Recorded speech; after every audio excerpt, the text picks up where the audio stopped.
Okay, we're here and we're live streaming and our microphone is working and everything seems to be working. Cool. All right, in today's stream, I want to try to, I don't know. I mean, realistically, I should try to be productive and work on finishing my EP, but I feel called to, I don't know, make beats, arrange sounds and whatnot. We're also going to be doing some sound design with Hyperfield, which is in beta. This is a fancy beta additive synth. So talked about it a lot in the last stream. We'll be exploring it a little bit more in this stream. Yeah. I guess first things first. I probably want to make drums. Probably. I think drums first would be a good idea. So let's just do that. Let's just sort by all the good stuff. And then, well, how fast do we want this song? I don't know. I don't really have anything at 80 BPM.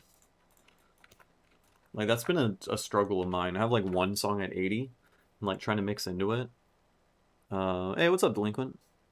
Welcome. Yeah, I always struggle trying to like mix in and out of that the like one song I want to play at 80 BPM because I got fucking nothing there. So we got here. These are our kicks. Fun. Let's do. Oh wait, let's make this full screen. Let's grab a snare.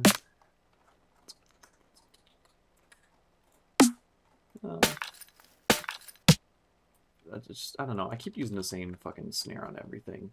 Let's grab the Blackwood heavy snare that I resampled out of my project. Why can I not? Oh, it thinks it's like a giant. I don't know. I don't understand. I don't understand anything, man. You warp. I guess I can warp you. I don't know why they're not.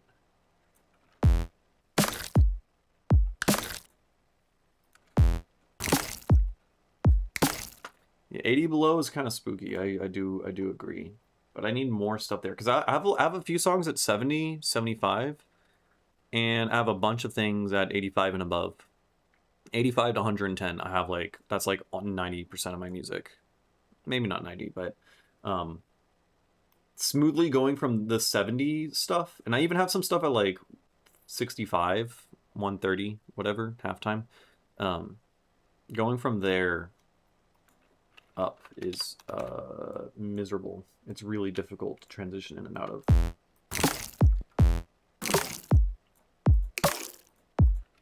Oh, I kind of like that one.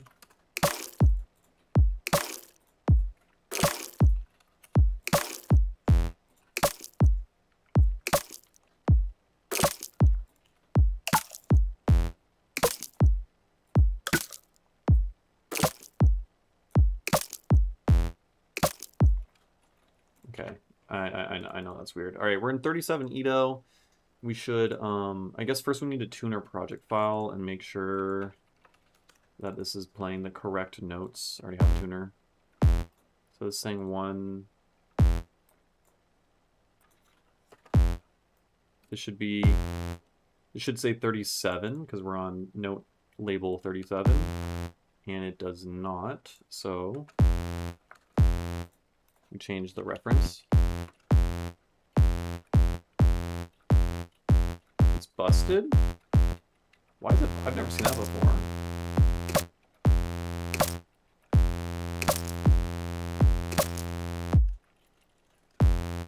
What the fuck? There we go. 85.8. 85.75. 85.85. 85.88. That's good enough. It's fine. Okay, we've tuned our Ableton project to the thing.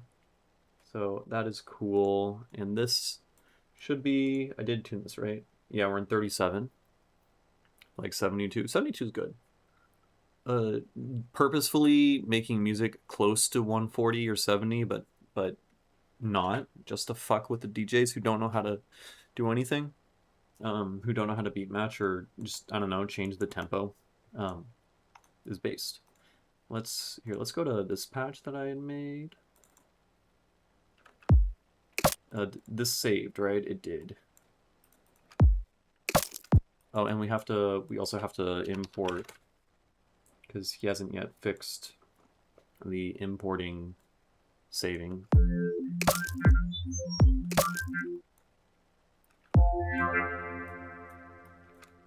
And then let's turn off lattice.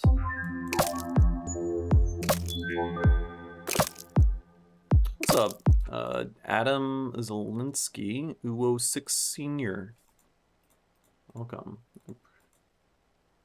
Let's we need a scale. What kind of scale are we gonna work with? We could do another hobbled thing.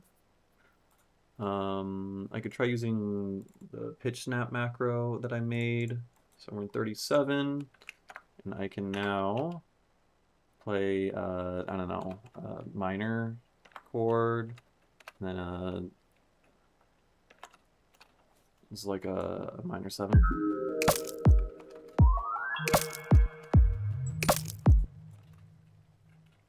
And then, I don't know, and then let's go, how do we, no?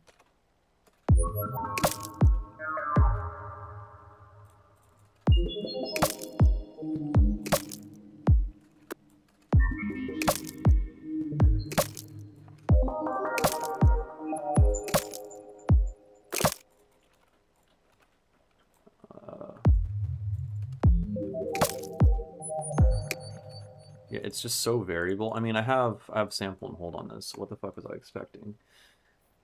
Is there a way to get, how do I get pseudo randomness at the sample and hold? I mean, I could just use a spellbook and make the spellbook play a different thing on every individual note. Maybe. This also has to be on trigger.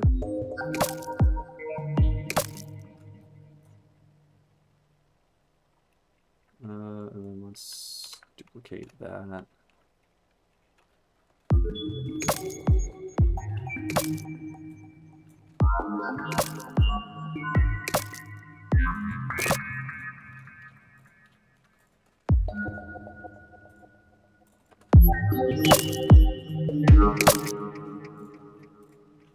And then this guy over here, let's try to do something spicy. Let's do harmonic 7. No, harmonic, I don't know. Something weird.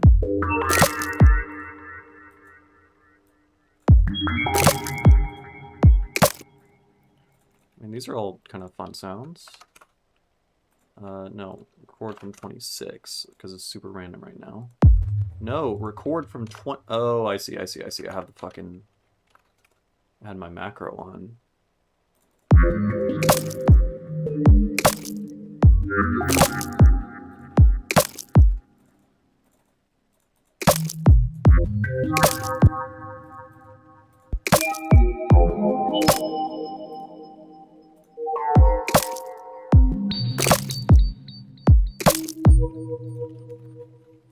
Okay, that's cool. We got this guy here. We got you. We got you. We got you. And we can like pan one this way and one the other way. And we can do something like that.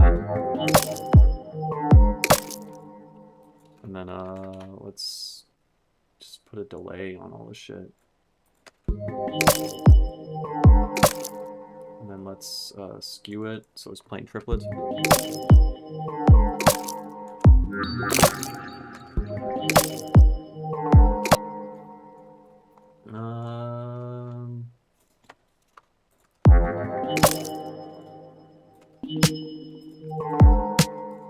I don't like that much. Let's make it less tonal.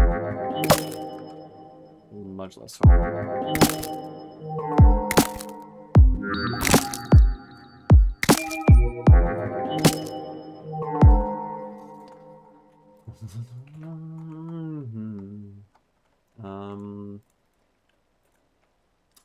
What else do we want to do? I mean, we need more layers and shit going on. Let's do some like counterpoint. Let's just use a basic FM patch with like a really low frequency thing, carrier modulator, whatever. Let's how do we want to do this? I guess if we re-enable the script, then we can do something like this.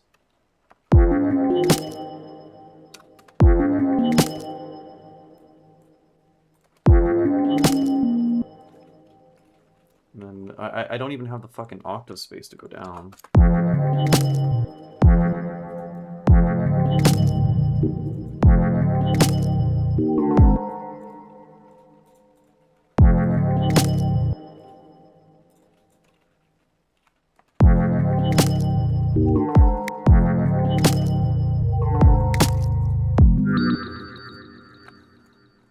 And then let's go to sub basses. And then U.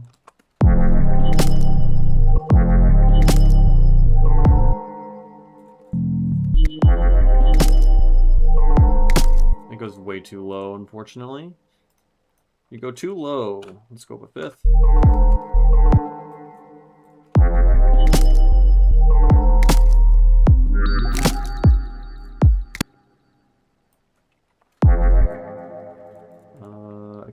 I hate all this now.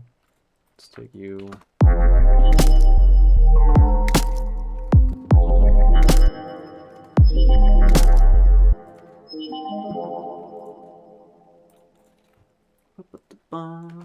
What do we got?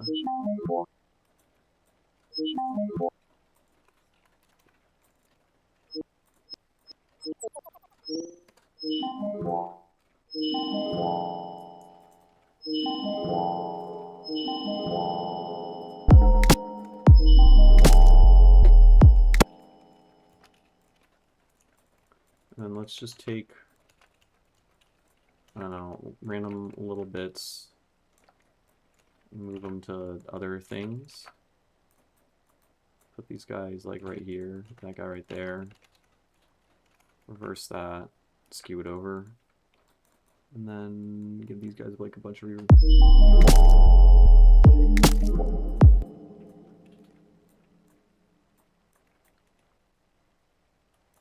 Come on. Do something better than that.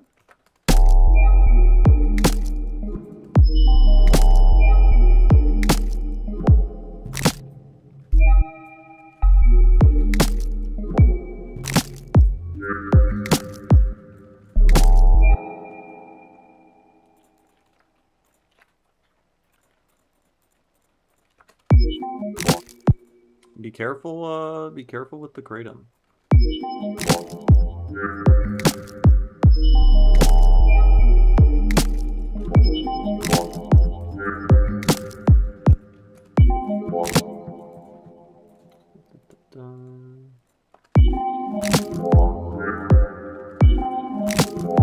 I don't know what I'm doing, man. I'm just mangling sounds and put drums over it. I mean, that's all I really do. I mean, they're the cool textures and stuff. Like that bit is true, right? You can make a riser out of this. I mean, you can make a riser out of fucking anything.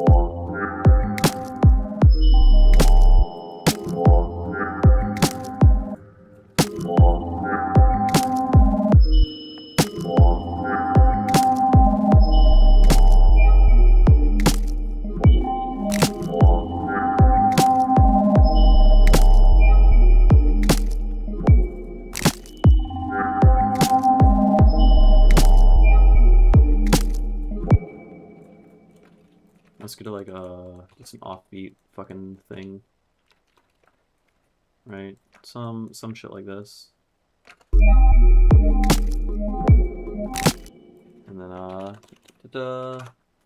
auto filter.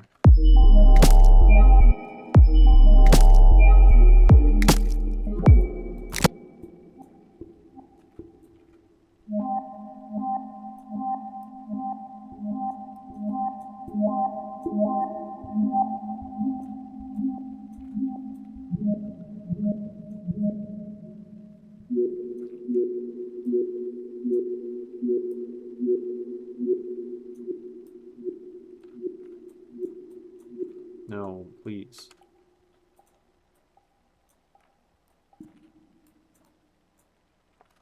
My God, I'm losing my fucking mind.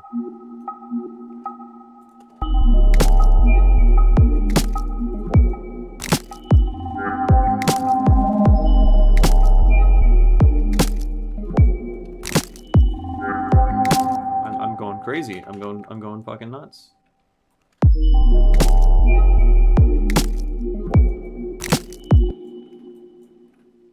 And then this one we make different.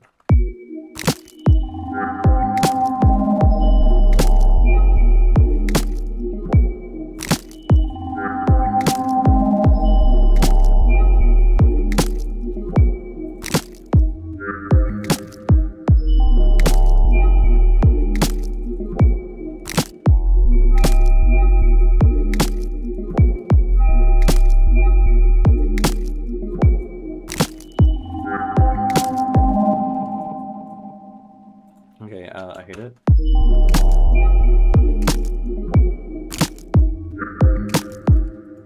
Needs more drums, probably. I mean, it's just literally just a kick and a snare. I just don't really like much of it. What if we did I ever download the fucking... I downloaded like a extremely large sample pack. Oh, yes, samples from like the 90s.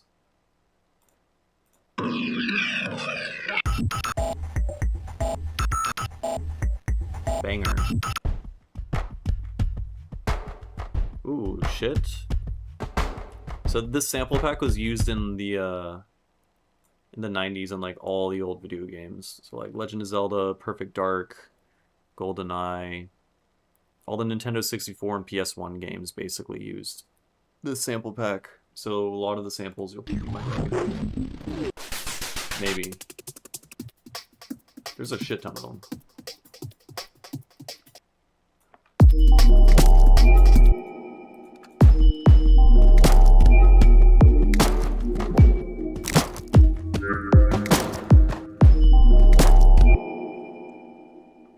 That fucking, yeah, that checks out.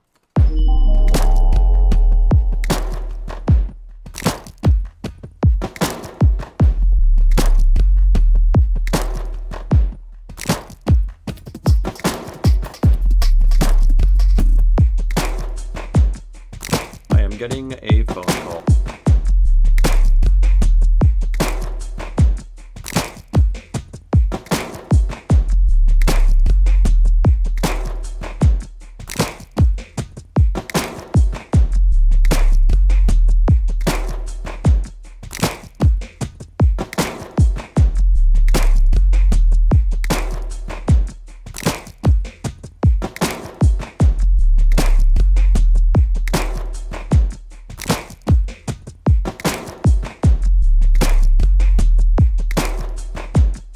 I have to go AFK for like, I don't know, 3-5 minutes, something like that.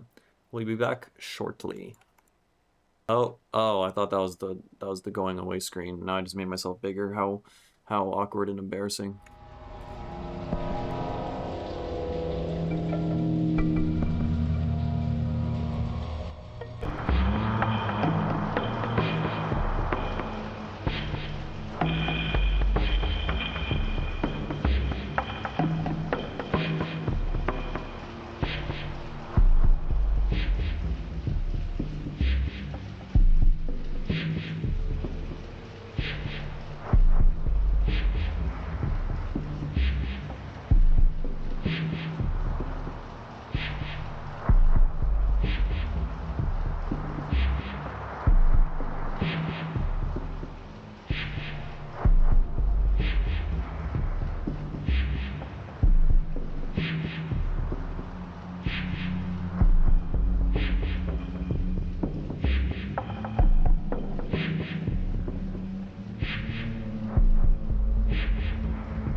Alright, I am back.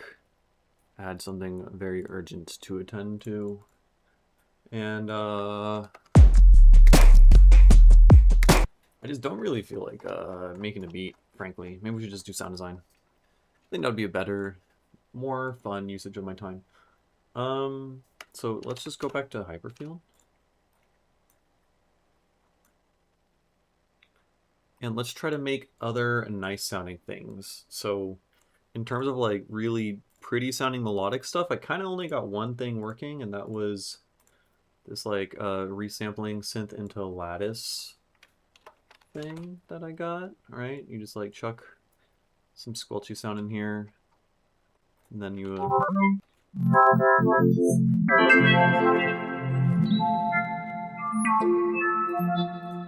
which is kind of cool. If we set this to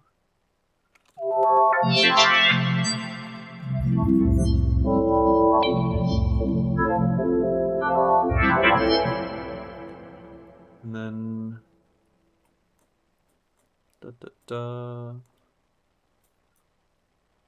let's try not using lattice, maybe. Let's remove.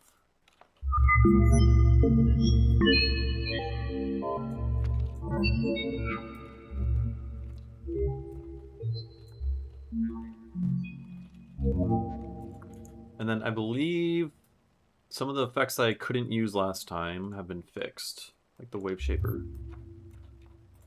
Should be. Yeah.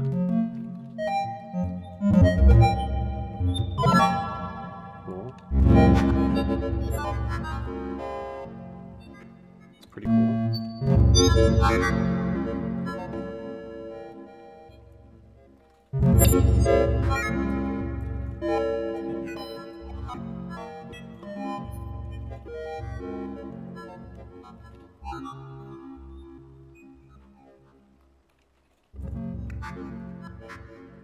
Why is it so quiet?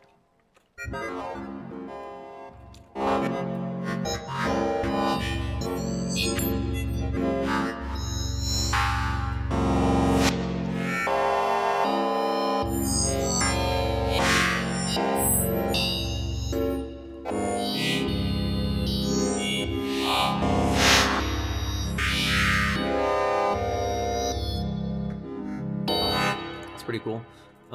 Let's try the disperser. I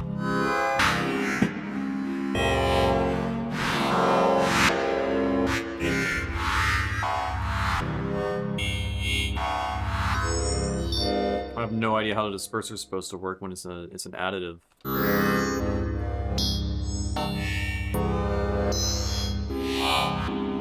I was just too busy of a sound to really try that out.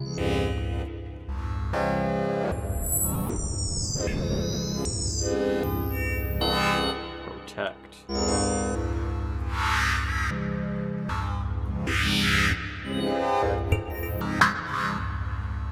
What's up, Exxon? Shred.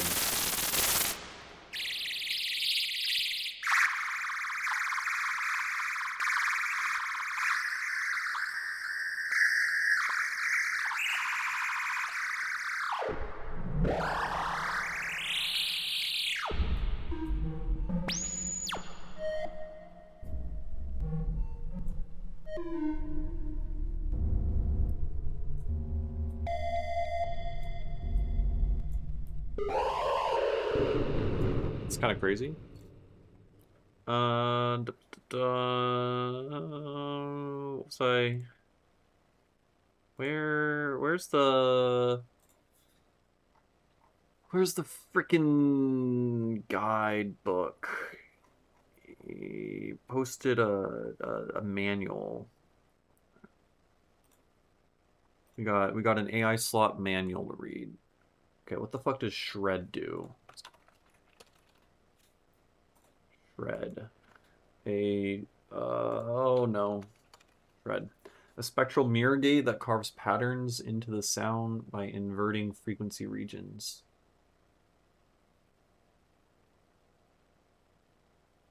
Divides the spectrum into cells. On cells passing normally. Off cells have their frequencies flipped. Oh, what the fuck? That's kind of cool. Yeah, that's a pretty cool. Okay, so cells the size of the pattern cells. It's all probability based. That's why it's always so noisy.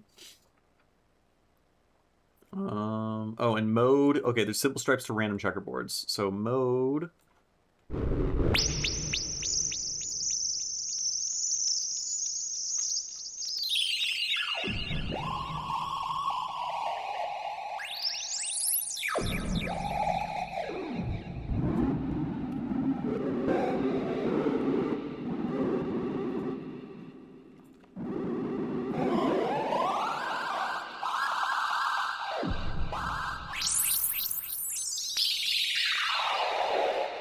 I don't know what Anina is.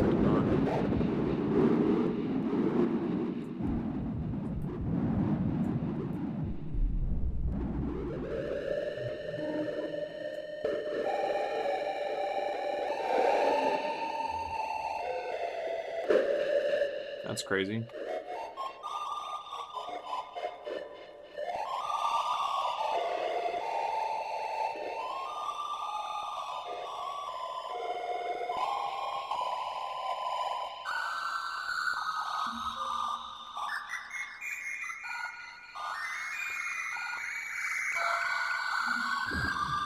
Yeah, I already have Soothe. It would have to be a lot better to justify it. I kind of like this, even though it like sounds bad, you know, like definitive. Like it's got that like, I mean, it's shredded.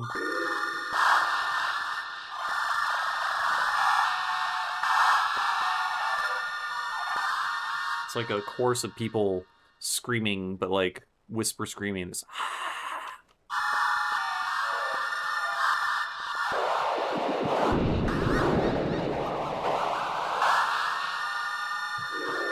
No, I'm just saying I already have Soothe, and so to encourage me to unlearn all the muscle memory, me just tossing Soothe on shit, it would have to be substantially better.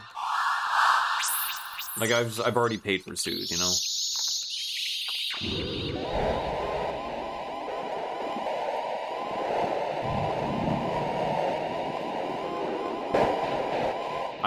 I'm really liking this. Hold on, I gotta record some of this out. I've been fucking up. I've been slipping. I don't know. I'm just getting cool sounds I've never heard before very easily. I mean, it's an additive synth. This is why I added the synthesis is the shit.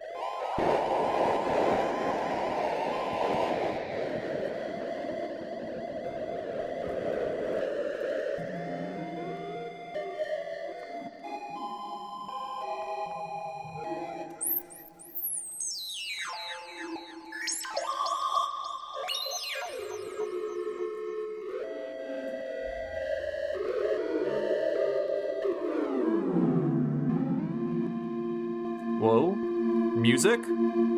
Holy shit.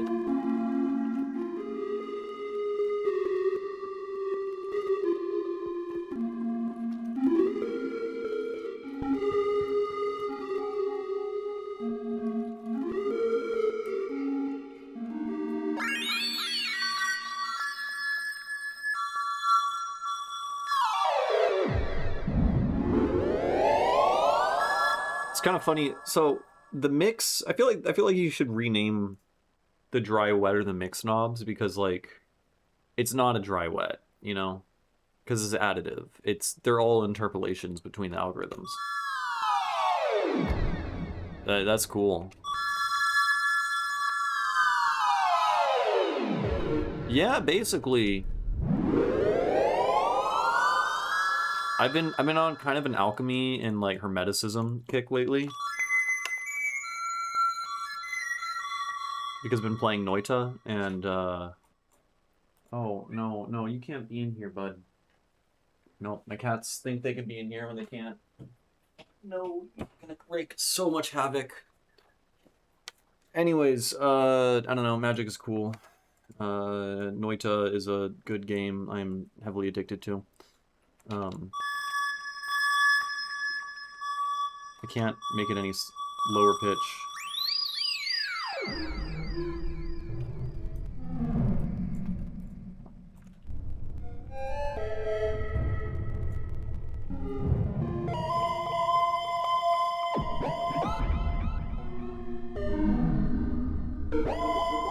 Yeah. It's really bad. It's really bad. Hold on. Let's look at my Steam stats. I got 38.5 hours, and I started playing this like 2 weeks ago, about. It's a problem. It's really good. The music's fucking great. Honestly, the music in certain sections sounds just like this. Put her out like 2 days ago. Yeah, sounds about right. I don't even have, honestly, I like the UI. Well, okay, no, yeah, the naming of labels. What this just needs, I think all it needs is it needs the vibe manual to just like, the blurb should appear if you like click a button, just so it tells you what the knob is. Honestly, that's I think the biggest thing.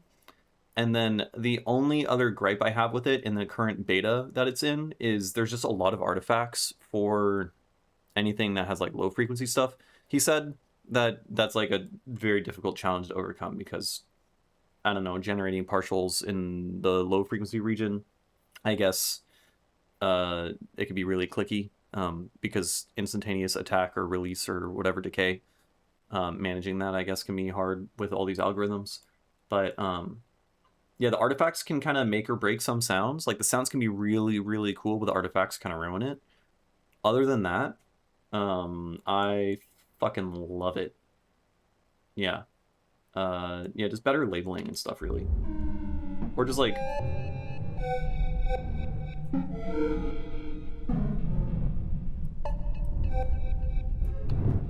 Okay, let's change shred. Wait, let's what are we even playing right now?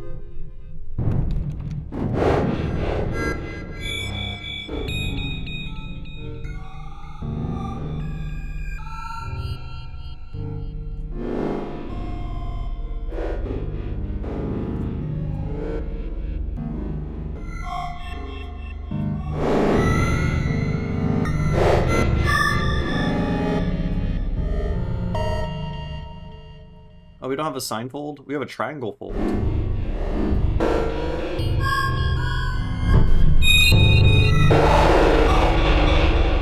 It's pretty crazy. Oh yeah, but the Noita soundtrack is fucking awesome. There's a lot of parts where you go into like really weird, trippy, psychedelic caves, and it sounds just like this.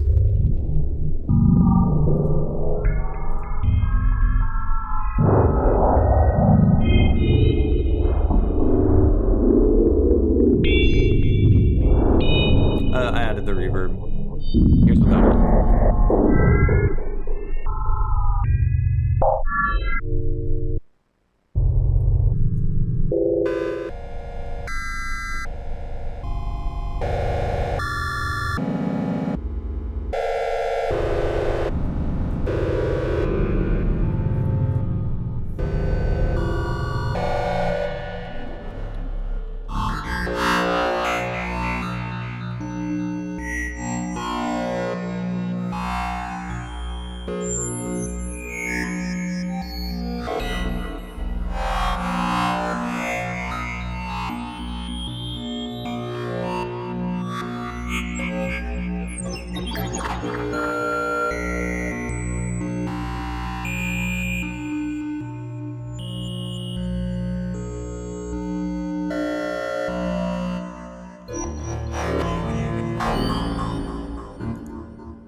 Additive synths in particular really shine with effects.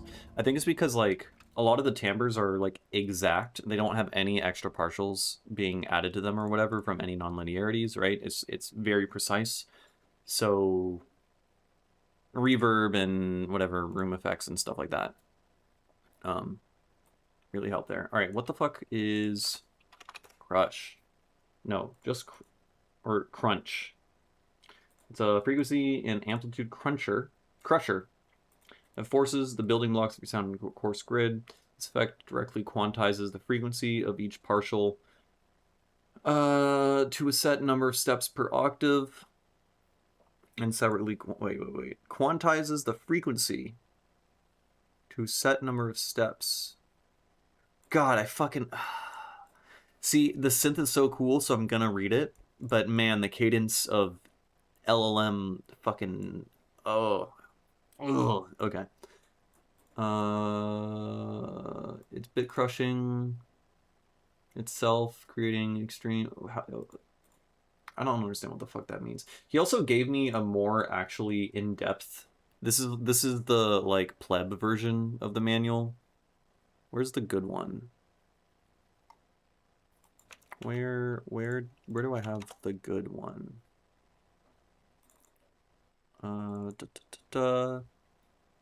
This would be under effects, probably.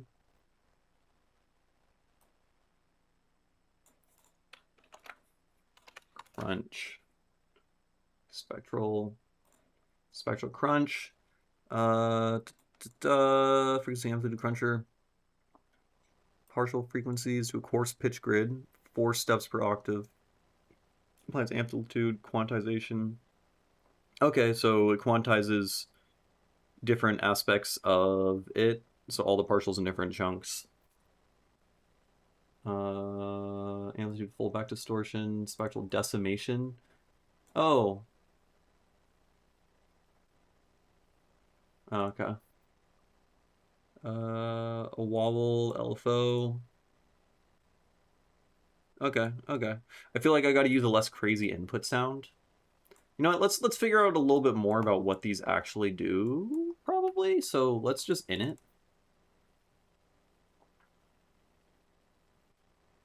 Yeah, no, I mean, additive synths are, I wouldn't say they're plain necessarily, but just like it being, okay, I guess I know what you mean. They're sterile, right? So you have to add a little bit of a, I don't know, natural shit to it, like reverb and whatnot. Same thing with a lot of physically modeled stuff. Like physically modeled things sound unnatural. Like if you're hearing a physically modeled, I don't know, violin or whatever, the timbre and the makeup might sound one-to-one exactly with the violin, but you're never going to hear a real-life violin without also hearing the room it's in, right? You're never going to hear it devoid of the acoustics, so it sounds unnatural. So once you add the room, then it becomes more realistic.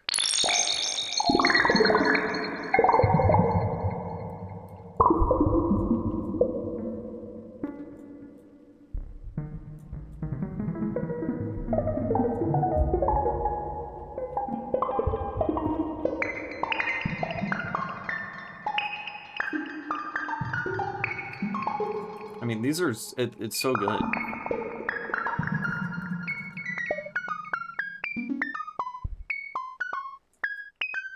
And I usually do sound design with reverb just because it gives me an idea of like, sometimes you're gonna have a sound that you might not realize is dope because it requires effects, you know?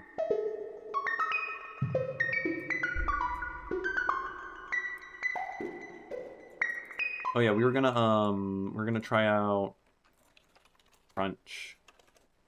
I don't know why crunch didn't.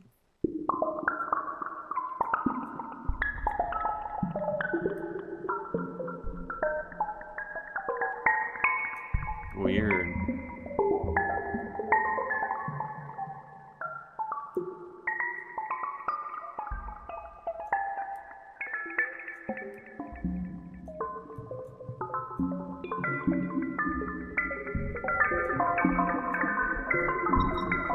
Valhalla Vintage Reverb. This is like damn near the stock preset, and I use it on everything. I don't know. I haven't been fully reverb pilled, and like people who go crazy about having a bunch of different reverbs and really shaping shit, I just find the like damn near, it's basically the stock preset with the decay made a little bit shorter. I don't think I changed anything else, and I use this on basically every project file. It sounds amazing. Yeah.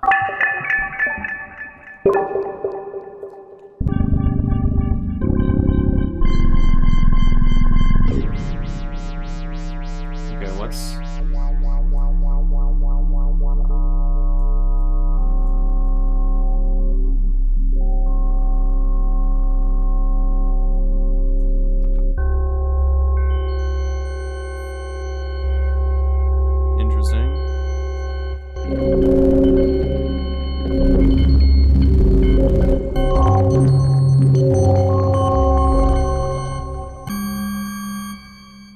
Oh, we need multiple voices.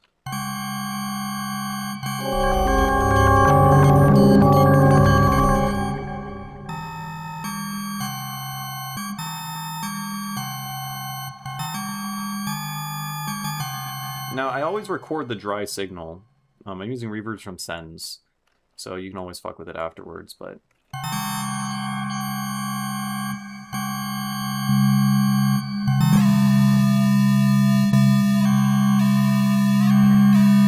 Yeah, there's a few effects that just, like smoothly transform, and then at the very end they just explode.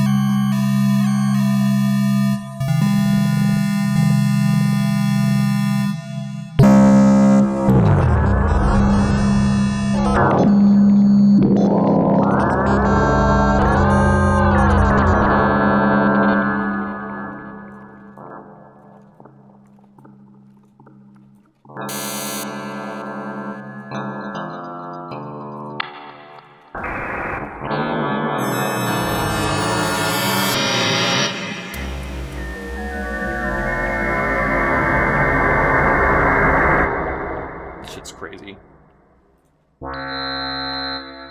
Okay,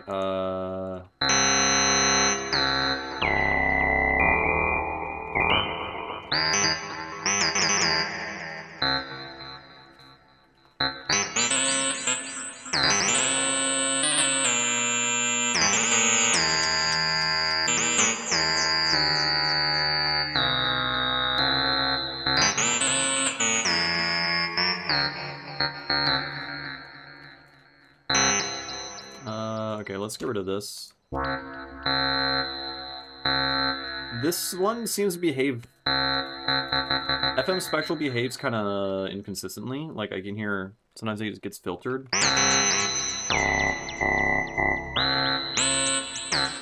There's a glide on, like when I do octave jumps. You can hear a glide. And then at one point I heard what sounded like a filter opening up on it. How does it not hurt your ear? It's not that loud. I have it turned down. My gain is different from your gain.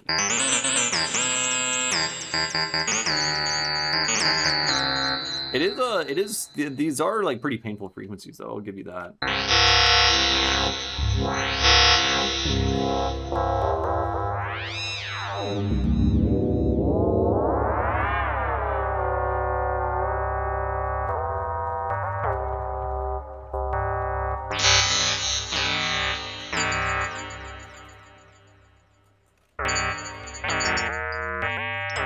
Right, we were supposed to explore other effects.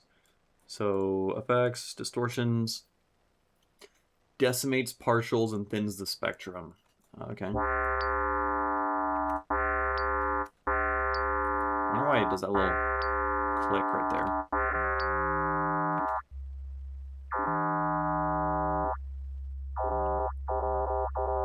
I like how, like, notice how, like, I twist this knob and then it, like, the way it filters out and carves out the frequency.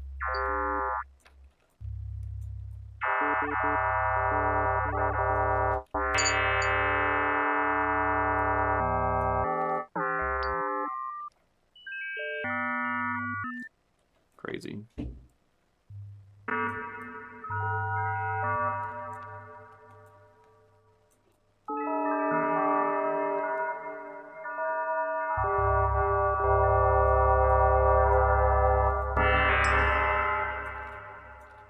Neat.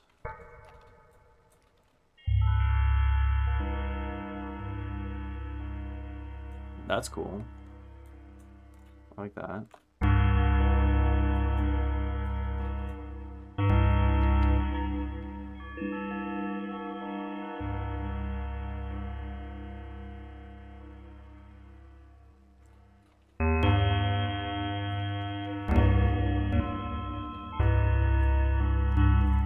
Weird. Okay, let's try, I don't know.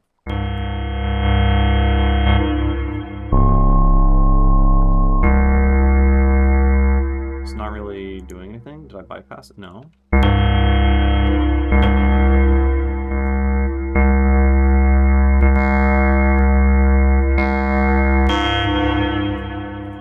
Let's go spectrum, and let's do sine wave.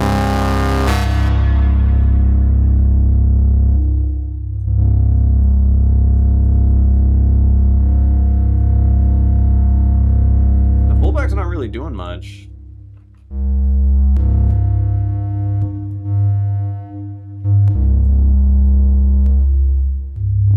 Yeah, it's doing a little bit.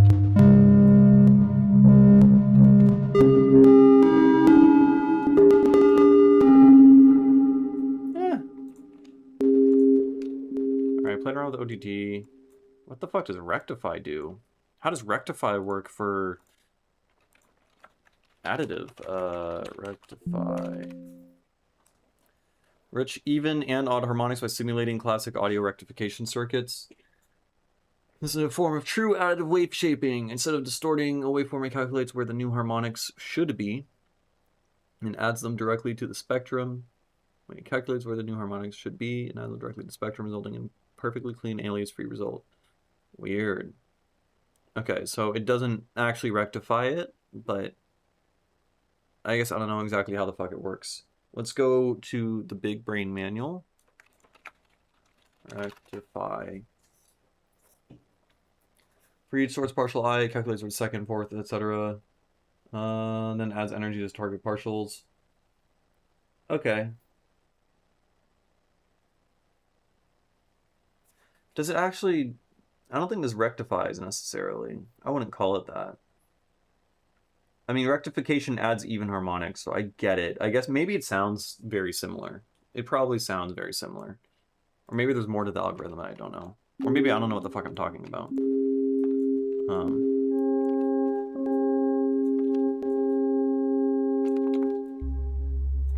Please. How do I drive it more than this? It's not really fucking doing what I want.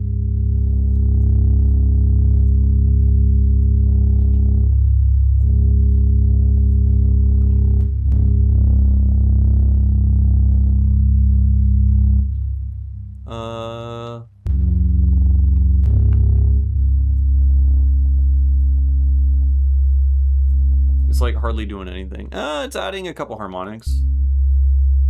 I mean, I'm trying it out with a single sine wave. It's the same, yeah.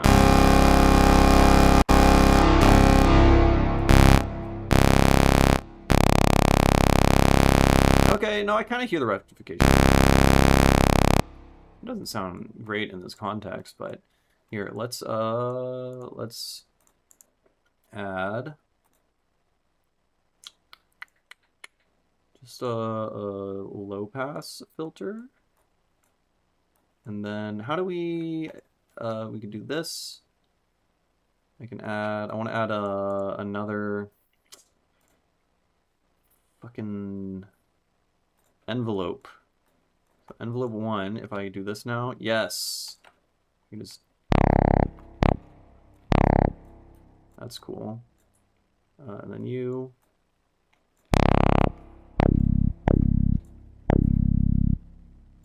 And we want... Oh god, it is lagging a little bit. Oh, I was kind of recording that whole time, and I wasn't making any cool sounds for that whole bit there. Where? Please. Okay, resonant.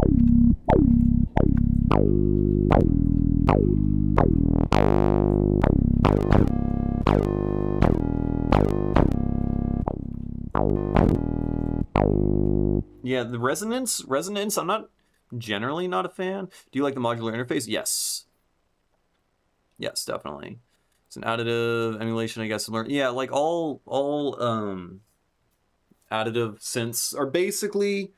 The reason why additive synthesis is so fucking cool is because each developer or whatever can come up with their own novel ways of coming up with algorithms to fuck with partials. So Zebra does completely unique stuff that this one doesn't, and vice versa. Because, you know, it's up to the creativity of the developer to make weird effects and how you chain them together. This one being modular makes me think it has infinitely more possibilities than like every other additive synth I've seen. Does the infect mushroom stuff have a similar UI? I only know of wider. Anyways, don't really like high resonance stuff. A little, just with additive synths, because it sounds so, it doesn't sound like a filter, you know? It's because it's not a filter. It's just changing harmonics. I mean, it's probably just a skill issue. Yeah, it's like a VCV rack, yeah. Which is pretty neat. Because, like, remember, this is not, none of this is using the actual waveform. It's basically using, like a matrix or a list of harmonics and amplitude, and apparently there's like 10 different parameters, not just like frequency and amplitude, but like how, I don't know, like how one harmonic affects the phase of like nearby harmonics in the spectrum or whatever. That can be like categorized as like another dimension, and so it's like 10-dimensional somehow. I don't understand what the fuck's going on, but the point is just this does math to create a series of numbers, and then this does math to change those numbers, and then so on and so on and so on, and then when it goes out, then it gets turned into a waveform and then output. Yes, I do review music. Yeah, go drop a tune in the feedback thing. Unless you just did that. You did just do that, it looks like. If you are 14 souls, yes, you are 14 souls. Yeah, sure, I'll peep it. But yeah, this is just really interesting in that you're just directly manipulating partials. So you can like create extreme feedback, which would normally, and then like go into like a wave shaper, which would like blow up and create all these other partials, and you could filter them out and remove them. And it's going to have completely different effects down the line because it doesn't behave like normal nonlinear effects in a series. I guess it's technically still nonlinear because it's still doing crazy stuff, but yeah. All right, let's peep this thing by 14 souls. Let's see what we got. Kerosene.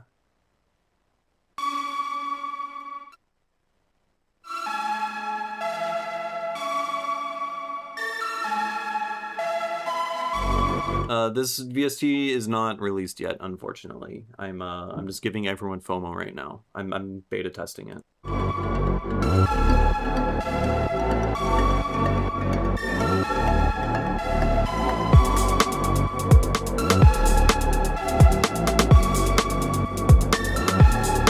So the main like kind of screechy synth string sound, I think, is a little bit too bright. I would try turning down the brightness a little bit.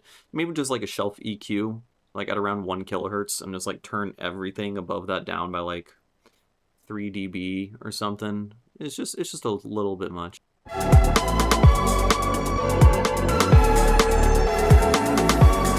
It's fine. Maybe 1 dB. Just like a little bit. Just try to balance the spectrum just a little bit. Don't be too extreme with it.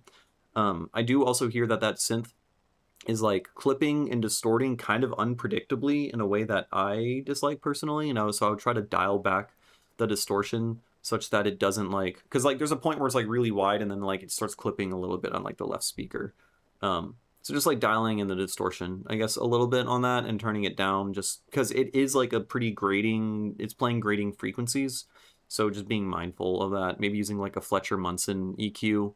So instead of just doing a high shelf, I mean, a high shelf would be the easiest way, but if you know what a Fletcher-Munson EQ is, it's like you just get an EQ that looks kind of like this, and it models how the human ear boosts different frequencies based on like the diameter and width of your ear canal or whatever, right? So normally these frequencies are painful. Well, it's got a lot of shit up here. So you can get like an EQ preset or something that does something along this line. That'll also help out a lot for those types of sounds. It doesn't sound extreme, like, mind you, so like it probably doesn't need too much tweaking, but I would dial it down a little bit.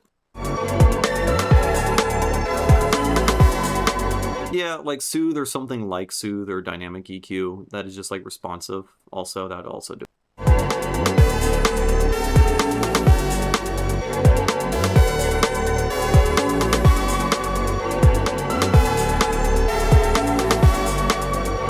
And the new saw wave synth with the filter on it that got introduced is like a little bit bright, and I feel like it adding on top of the already other bright frequencies isn't great. So like maybe it should sidechain the other frequencies a little bit, or you should just also make that a little bit less bright. You could also try boosting your sub and low mids a little bit, though I think your low mids are kind of mud. I mean, that's a result of it being whatever you call a respace. Like respaces kind of sound like that. But I think you can turn it up a little bit. So like honestly, just boosting like your low mids and sub by like 1 dB, and then lowering your highs by like 1 dB. That'll make a massive difference because your sub will feel like more enveloping with the highs reduced. It's a balancing act, right? So instead of like something extreme like lowering the highs by 5 dB or whatever and boosting the subs by 5, just removing a little bit of the highs will make the subs come out, or the mids and low mids come out more, and vice versa. So just like tweaking the balance, the spectral balance of your mix, I think just a bit can go.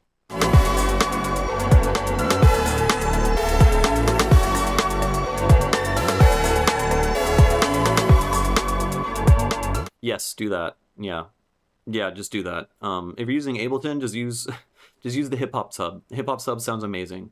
Yeah, just low cut everything below like 100. Add a dedicated sub. Just because the respace, you know, as a result of it, you know, having 2 detuned waves, you're gonna end up getting this like pumping, phasing, whatever, pulsing muddiness, incoherence with the low frequency region that's like a little inconsistent. The snare is dry, yeah, I agree.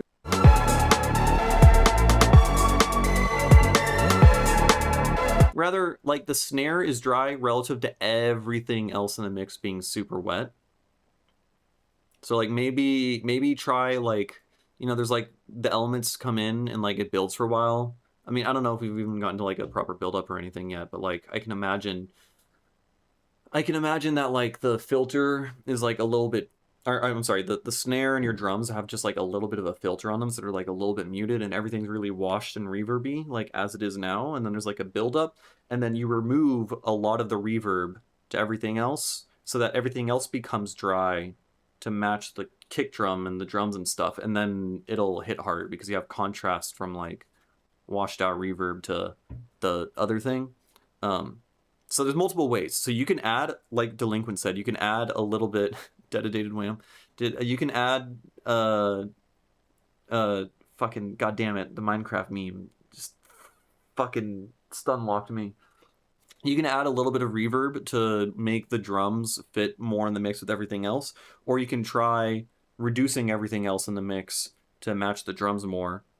Or you can play with how wet and how washed out everything is at different moments and try automating that and having them complement each other in different sections. You create more contrast and make the mix more engaging. That's the big brain one that I would try playing with. Now, mind you, I'm still in the beginning of the song, so maybe you do stuff like that later, but...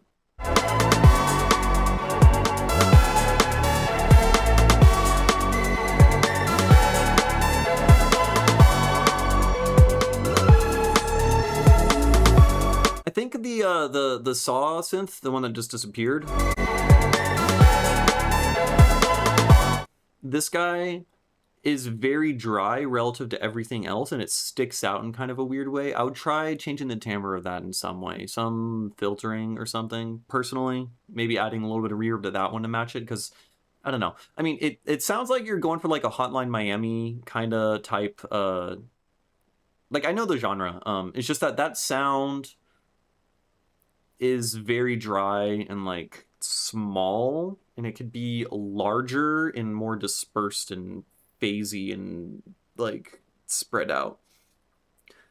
You're 16 and producing for a year. This is great. This is great for 1 year and being 16. No, this is good stuff. Yeah, no, trust me. Like a lot of this, like this is still listenable music for sure. And I'm in a when I'm critiquing music and I'm giving feedback, I'm in a like a very I'm in a completely different mindset, when listening to this stuff. So this is good stuff. Be proud of it for sure. I'm still gonna tear it apart because that's what I do when people ask for feedback. But it's it is good, yeah.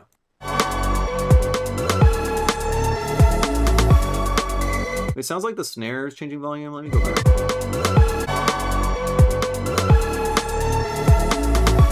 It sounds like the snare's different volume. It gets like buried for like a little bit and then it comes out like kind of loud at different points. Maybe your limiter is like pumping a little bit, or maybe you're trying to play with dynamics or whatever, but it feels kind of hard. Like right there, it dies down in volume a lot. So yeah, I would work on keeping that consistent. So that probably means like working on your sidechain compression channels, making sure everything that could be interfering with the snare is sidechained to the snare and whatnot, and adjusting the levels of stuff. So just keep that in mind. Okay, you randomized it. Gotcha. It feels a little bit too random to me. Just a little bit. Maybe instead of randomizing the snare volume, if you want more dynamic stuff happening with the snare, you can try, because the thing is, the snare is like the heartbeat of the song, right? And so you kind of want the volume of it to be consistent. Now the ghost snares, the da da da da da, like those guys can be a little bit quiet, but I think if you change it up kind of wildly, it is not as satisfying. Other things you can do is you could try layering like Foley and stuff like that with the snare. So I don't know if you've seen a video. I made a video on glitch hop drum. I made a video on drums, and I show a bunch of different ways to layer Foley and stuff with a snare, such that the snare will sound a little bit different every single time because it's splashing with a slightly different like Foley sample on every single hit. And so stuff like that can help out a lot. Or even, I don't know, playing around with like different effects and stuff like that. Maybe every once in a while a snare will splash out some reverb with a reverb send, stuff like that. I think the randomizing the snare volume thing is it's a good approach and a good idea. It's just I don't think that particular move to do the thing you're trying to do sounds that great. But I like the effort and where you're going with it. Yeah.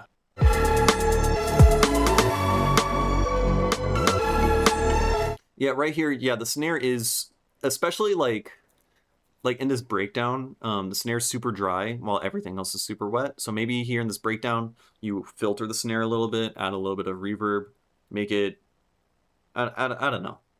But definitely like in the breakdown, I think you should change up the snare, filter it.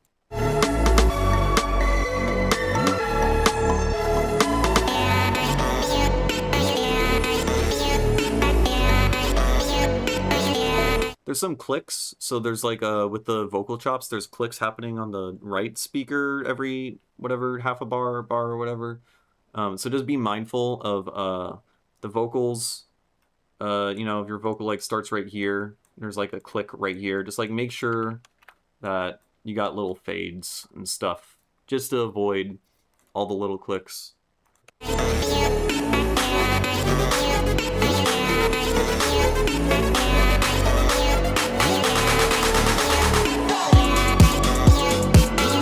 Okay, a few things. For the riser, I would not use that particular riser because it's like a rising pitch saw wave, and the saw wave is super dry, so it's like grabbing all of your attention, and then it rising in pitch makes it sound out of tune and kind of fucks with the rest of the background sounds. And then so I would just stick to just like a white noise riser or something like that. Make it less it's not that one, and I don't know, I don't have that one. That's subjective, you know, feedback is all subjective.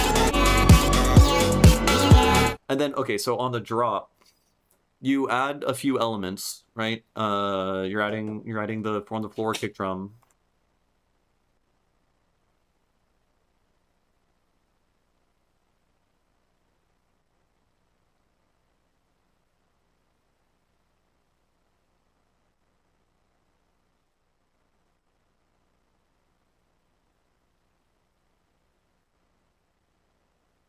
Sorry about that. I was talking about my cat. We have fleas. It's great. It is awesome. So a lot happens with kick drum gets introduced. There's a snare, everything, all that shit. There's a big build up, and really all that happens is you just add these like crazy drums and the vocal chops change up. Whereas you should focus less on adding, but also on removing. So there's also this big background like swelling whatever the violin sounding synth stuff, all the like washed out reverb stuff, that's all still kind of present, right? It's just kind of present the whole time. It's in this section, where the buildup happens and then it just kind of persists and continues. And for like a really satisfying drop, you need to play a little bit more with contrast. So making it, if you want to have like this big super hype drop, taking something out can add so much more than adding a thing to it. It's a little counterintuitive, but like if it becomes a much more dry mix and you're removing all of the fucking, oh, my brain. Yeah, I think you get what I'm saying. Remove a few more elements. Remove all the things that are like super dominant and present in the background. You don't need these like background pads in this section. You can re-add them maybe after like 16 bars, maybe 32 bars or whatever. I don't know. You like remove it, it becomes super dry, and you have this new idea. And then after the idea sits in and it sets in for a little bit, then you reintroduce the main like pads and motifs from earlier in the song.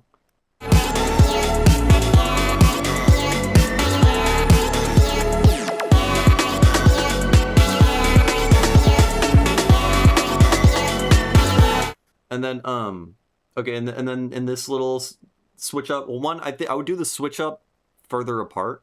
I think structurally, if I was to dance to this, I would not expect that switch up to happen there. I would expect it to happen at twice the length, right? So it feels like it happens after 8 bars instead of 16. And also, when the switch up happens and the drums get all super breaky, I would not make the kick drum happen at the same time as the snare. It's kind of like a stylistic thing, but it's also going to be really useful for mixing in general. Putting your kick drum and your snare on the exact same beat can fuck with your mix, especially when you have instances where the kick drum isn't playing at the same time as the snare, because when they're playing both at the same time, they glue together and kind of make a new sound, and they like punch through and hit your limiter and your clipper in a unique and different way. And so if you're mixing up the combined mess as well as them both playing independently and them both being, they're the loudest elements in the mix, you're going to get some like inconsistencies and it becomes a lot harder to mix down. And I also just don't like the sound of it and I want it to not be there. That's, it's subjective or whatever. But for the breakbeat kind of stuff where the snares are going all crazy, I think you're going to want to always avoid putting your kick drum and your snare at the same time. Maybe not always, but generally. I think it would sound better here. Make it so that the snares dance around the kick drum. Don't glue them together.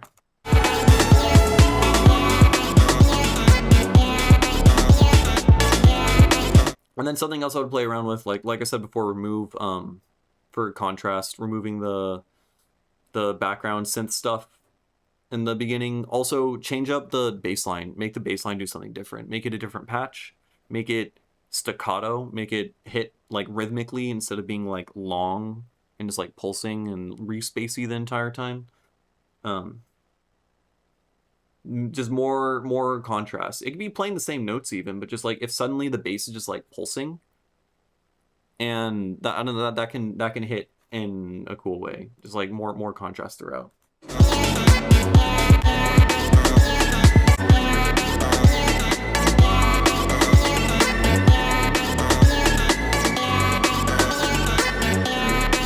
Yeah, and then structurally, like maybe some like risers and fallers and stuff like that. Like once you get to this section, like a big faller, a white noise, like washout kind of thing, filter the drums again, stuff.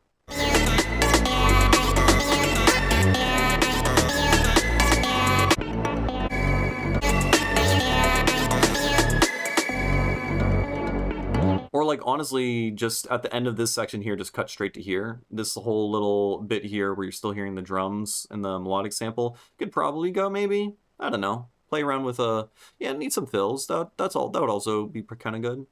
Like the drums are kind of working as like they're making fills themselves, but if they're doing the dun dun dun dun dun thing the whole entire time, then you're gonna have to add like more fills. But risers, fallers, fills more contrast throughout, and all the mixing stuff that I said before. But like mixing, you'll always just get better at mixing. I would specifically, like the thing I would try to really take home is contrast and stuff. Just like working with like build-ups and expectations and whatnot. Honestly, here, you know what? Homework assignment. Watch this video by Woolg, the freaking legend, called Tension. How to Tension. Amazing, super insightful video. Will teach you all about buildups and drops, and like what is tension and how does tension work. Why do buildups and drops even? What are they even about? Why do we like them so much? Why are they everywhere? Because I would say the strongest part of your song is the first the first minute and a half, whatever, 2 minutes, up until the build up, and then the drop happens. Like I thought it was just gonna be like a synthwave song the entire time, and then it became like a more like EDM build up dance drop thing. If you wanted to, you could also try to just like elongate and work on this and make like a B section that also reflects the energy in that, and I think that would be more cohesive and work better. There's a lot of different directions you can take it. I mean, it looks like you already published a song, so you're probably done with it. So, you know, maybe just like take these things to heart and then work on it. You know, apply some of these concepts to the next one. Yeah, Mr. Bill and Frequent are also very good, especially Frequent if you want to learn like sound design. Watch his like Granulator 2 video, stuff like that. But for compositional stuff, which I would say is the most important thing, because like consistency and mixing elements, and then working with contrast. Contrast, I think, is like the biggest thing, and the tension video I think will help a little bit with that. Okay, cool song. Yeah, very good for 1 year in. For real. Yeah. And starting at 16, very good. When you're my age, you're gonna be like way more cracked. Okay. What are we doing? We're making additive shit. Right. Alright,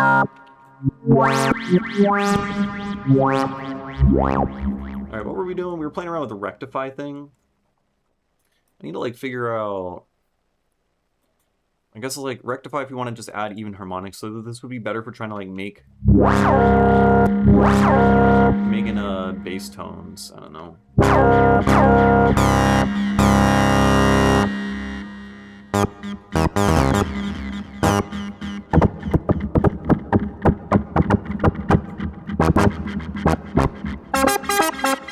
I hate it.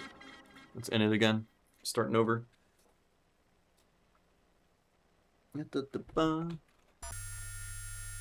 So no, you'll revise it. I mean, yeah, that's also good. I think if you want to get good real fast, yeah, no, revise it a little bit and try to make it better. Try to apply the things that that I said that you think are good ideas. Remember, you know, feedback is subjective. Not all of my advice or whatever is going to reflect your own creative vision. So when someone gives you feedback, consider what they're saying. Consider if it's true, and then act on it, whether or not it's true. So if I'm like, that snare sucks, don't just take the snare out. Consider, does the snare actually suck? And then take it out if you agree. Otherwise, you're just like, you know, don't compromise yourself for someone else's taste, right? Because you'll get advice from people who like don't understand the vision. That's me oftentimes. What do we want to do?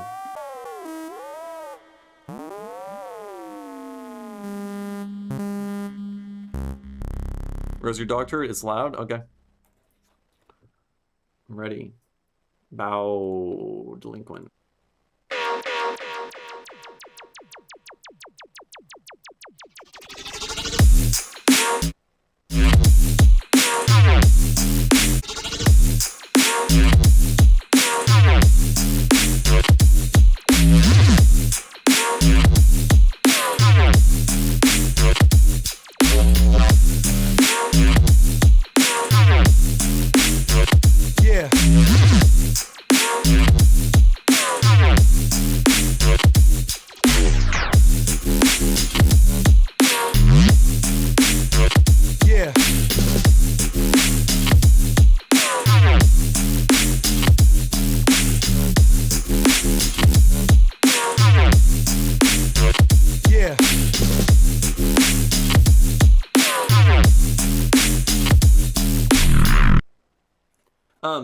I mean, it's sick.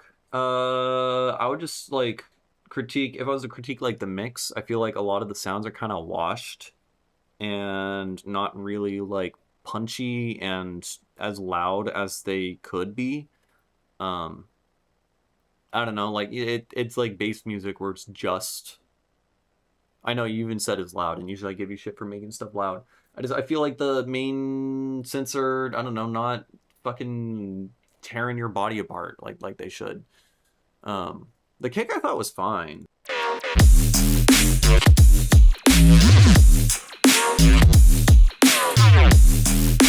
Just like the fuzzy sub bass, just like the white noise sub bass, I think. I don't know, could be made fatter somehow, a little bit grittier. Maybe put roar on it and then like add a bunch of bias so it adds a bunch of even harmonics, and so you rectify it a little bit, and then play with the dry wet, so not like it's not just that, but then you're, you know, adding like some gritty fucked up shit.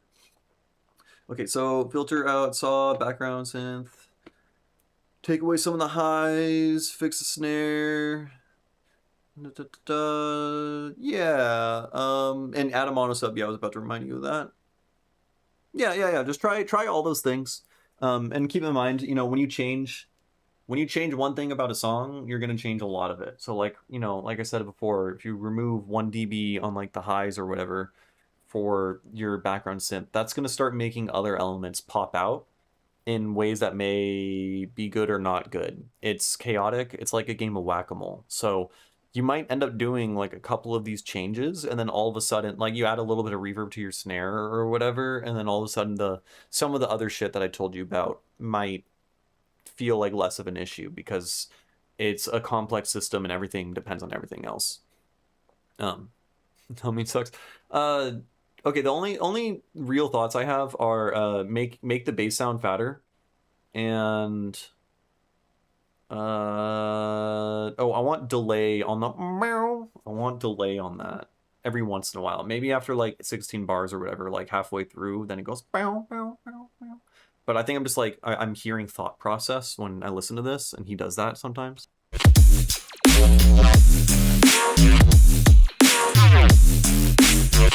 Yeah.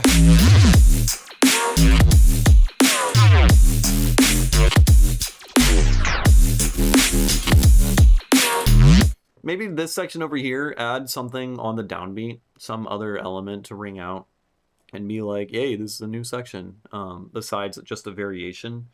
Just like, I don't know, I mean, I would just put a chord, just any chord, and add a shit ton of vibrato just to make it kind of funny. But that's me, and I have my own wacky taste. But just something like that, and then echo it out, and so it's just like, oh, new wacky section, some shit like that. That's what I would do. What's up, Hoopla? We're doing more additive synth stuff and feedback. Did an intro thing that's cut out? Gotcha. Well, that would be even better to bring it back over here to be like, hey, remember that intro? It is 6 months old. Yeah.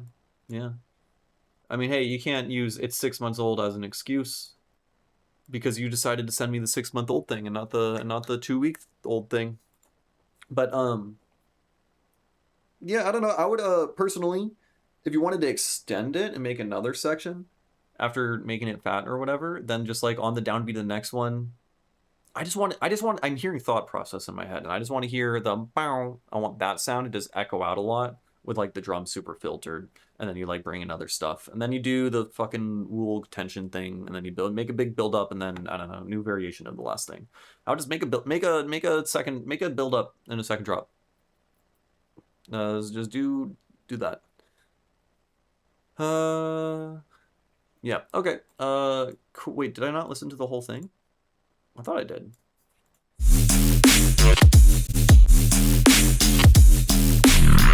Okay, gotcha. Yeah, cool stuff. Would just make fatter, add extra sound for second half.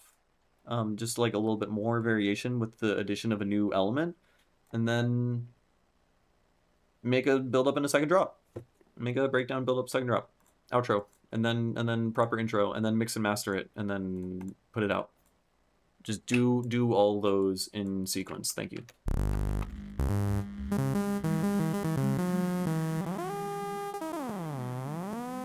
What the fuck does ring do?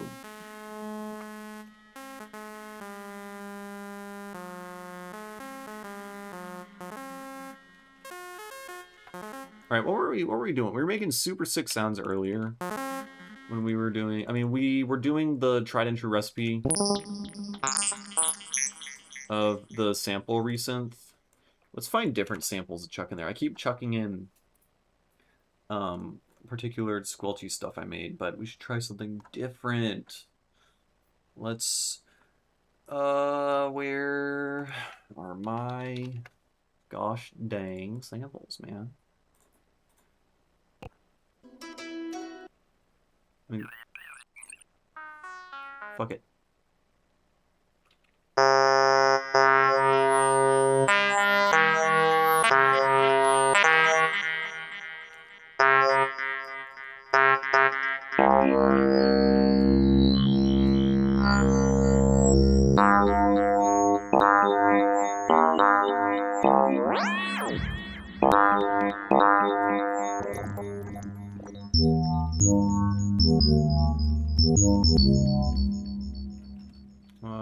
We want...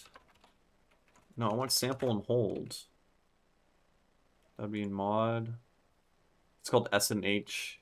Yeah, he's got to add multiple, like typing in sample should show S and H. That's got to be one. Put you there.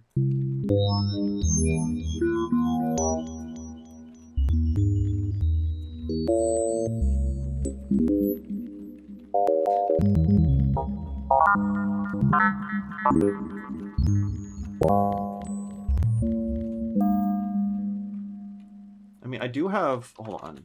I do have a sound called Strangling Rooster.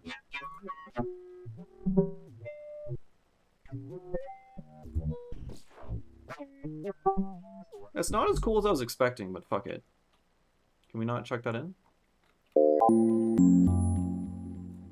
Maybe I have to...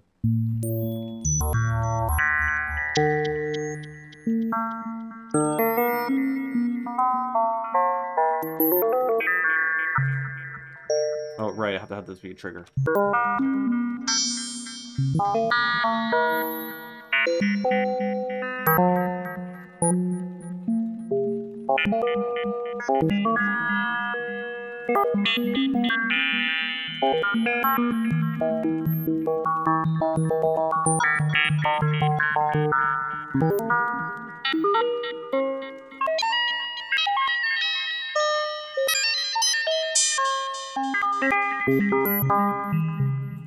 Alright, let's make this,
okay, the sample resynth is just fucking insane. Just by itself. We need other... Okay, asymmetric wave shaping per partial. I mean, that'll create even harmonics. So I guess this is similar to the rectifier.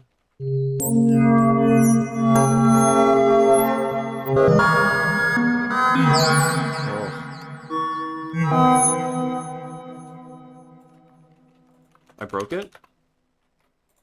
No, I was clicking on something.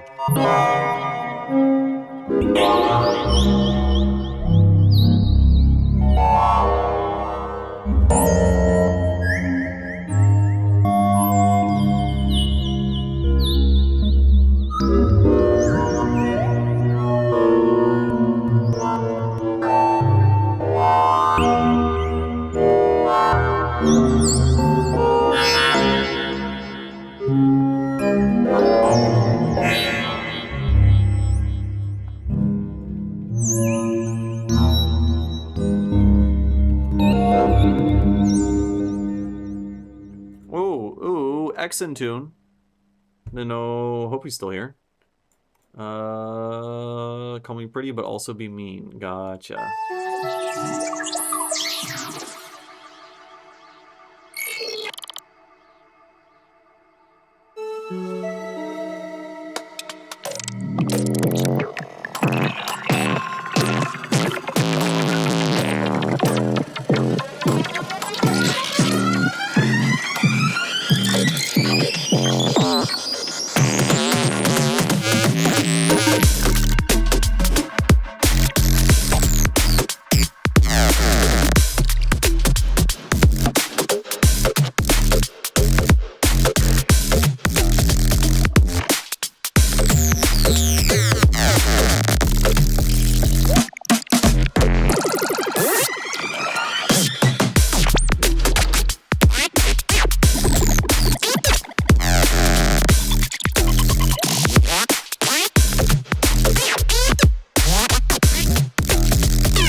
Okay, those are my notes pretty much for the most part. I mean, there was way more clicks than just the one, but you know that they're there. Yeah, make it the build up, it's super wide. I think also in the intro, um, I think in the intro there's sounds that are just hard pan left and right like the whole time, and I think it would be cool if they like crossed over. You hear some sounds going in the mono. They got to be going in between. It's a stereo field, not two stereo points, you know? A little bit of that would be cool because it feels like I don't know, just glue it together, make it sound more trippy. Yeah, the loudest snare could be a little bit louder, and then all the other snares are like really quiet relative to it. It's really cool what you're doing with the switching out snares. It sounds sick. The main melody is totally a Detox Unit song, I'm pretty sure. I think, isn't that the Cake Boss one or something? Pretty sure. Come on. Detox Unit Cake Boss, I think? Is that what it's called?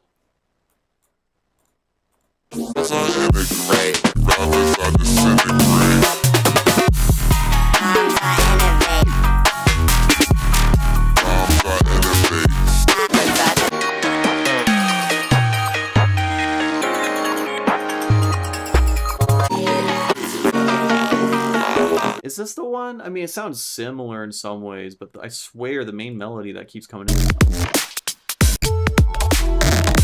That fucker right there. That sounds so detoxy.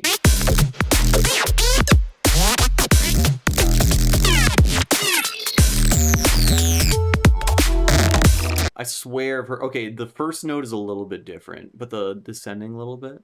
Anyways, it fucking bangs.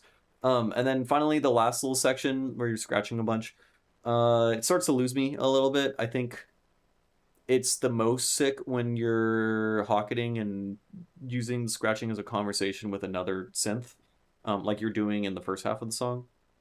I think continuing to do that, maybe, is Liminal the name of the song, or was that that was the EP, right?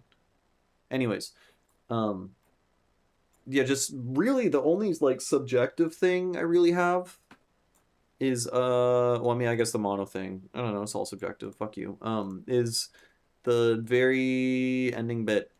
Make it more dank. Yeah. Yeah, but fucking sick. Super cool. I feel like that's one of the songs I've had the least amount of creative feedback, as in I fucking love the whole thing, you know? With the exception of like the little ending outro. So I would just try to work on nailing that down, and then whatever the shit was that I just deleted. Yeah. Cool stuff. Very neat. Very cool. And then yeah, notes. It's funny, I asked fucking Jay Lang. Is it Josh Lang? I think it's Josh. Anyways, I asked him for it, and he was like, "It's right there, bro." I'm like, "Oh, okay." But pretty cool.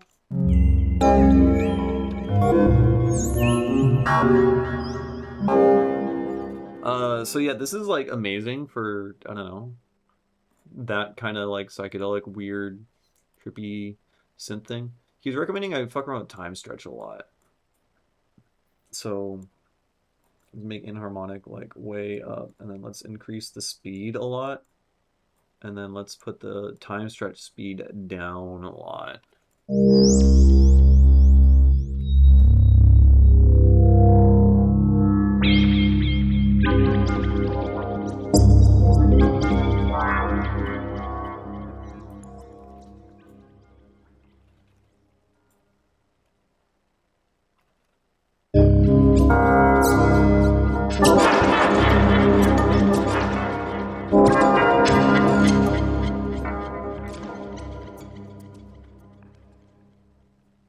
Yeah, the time stretch is kind of weird.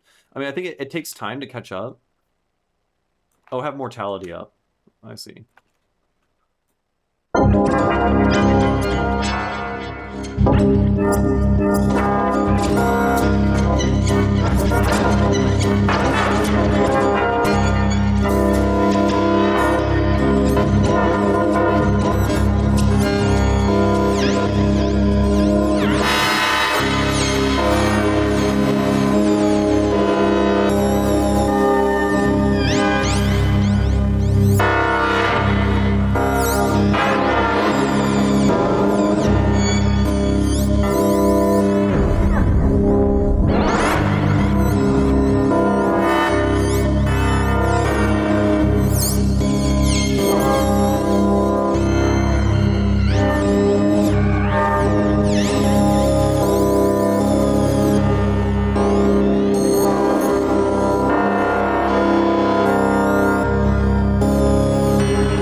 really understand how that works exactly. Yeah, Hoopla, you gotta give the people what they want. You gotta give them what they need.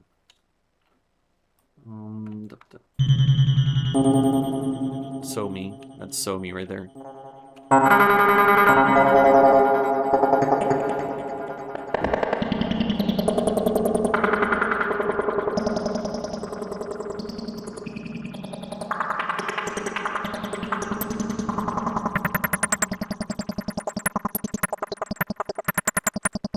Let's make this go. I want this to go into a disperser. Though, again, I think the disperser in this does not behave how, like, one would expect. I forgore. Disperser. Dun-dun.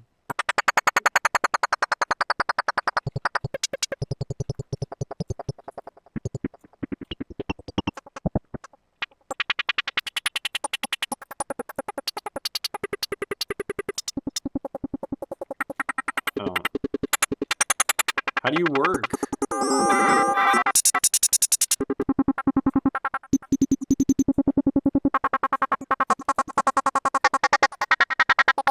It's making it wide, and that's like it. I don't know how it works, man.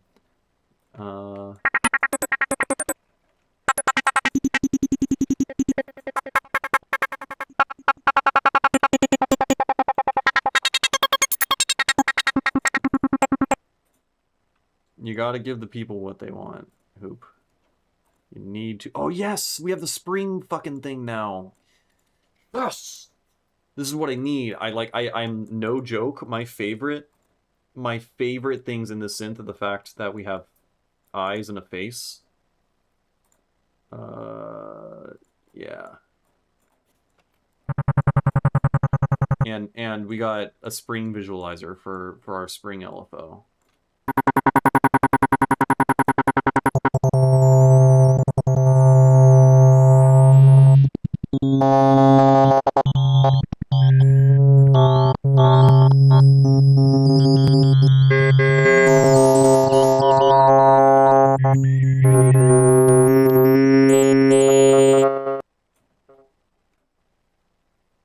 Huh?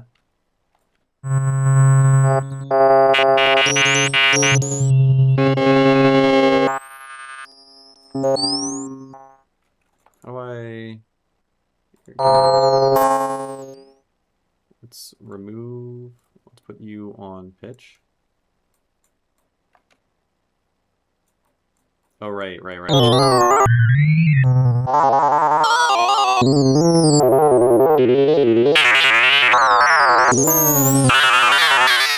I'm scared. I'm scared. I don't know what I did in my patch. I'm going back out.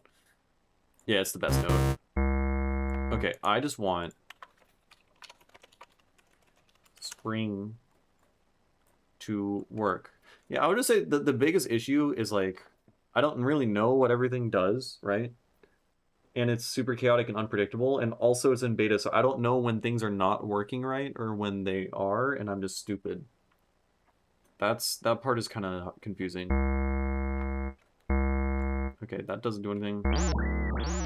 Okay, you go there.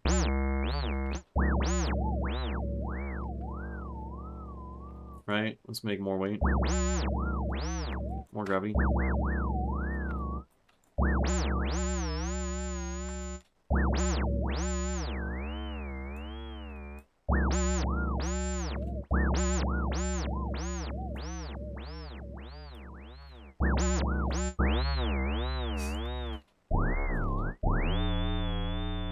This is stupid. Insane. Okay, we found a new way to make envelopes, folks.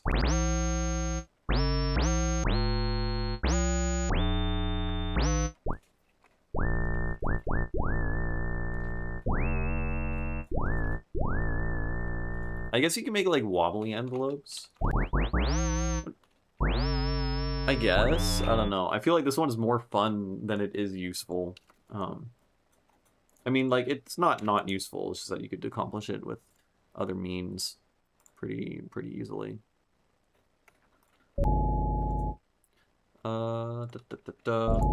Okay, what else? So I keep getting the coolest stuff, frankly, from the sample resynth.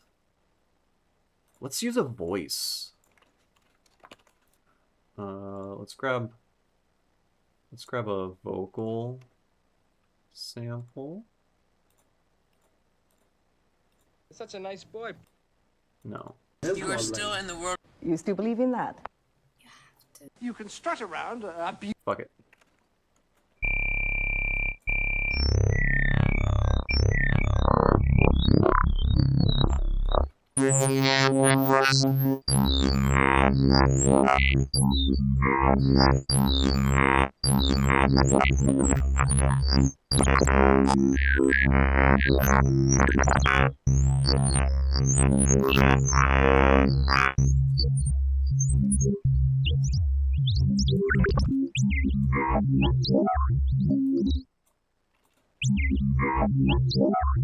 Okay, we got a hoop song. It is detoxy. All right. Ghost Bones. Ghost Bones. Track was not found. You need to hit the share link button, not the actual URL. It don't work. The link's got to be long and ugly like that one. Reminds me of the goofy ass thing, able to put out in 10 or 11. Oh, I know what you're talking about. Yeah, the max for life thing.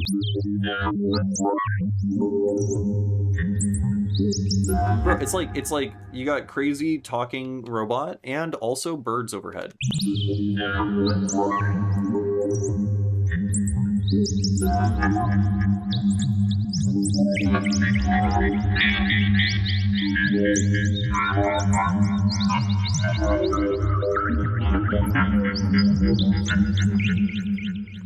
Literally just birds. Yeah, I like the inharmonic knob being up because I guess it tries to pitch bend instead of just highlighting harmonics.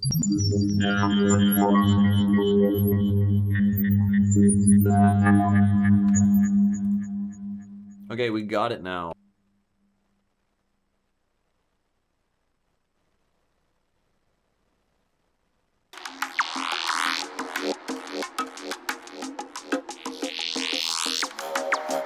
Yeah, this is Detox Unit. I know the sample.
it's got to go on for longer, I think.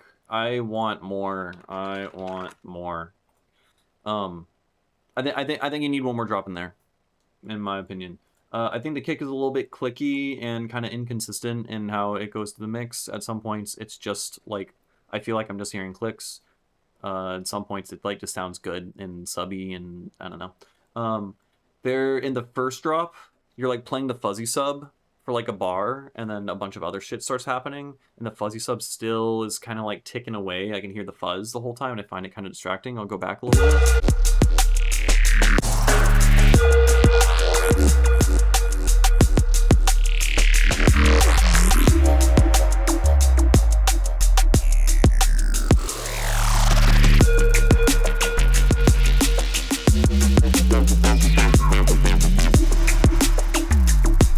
It was this sub right here, yeah.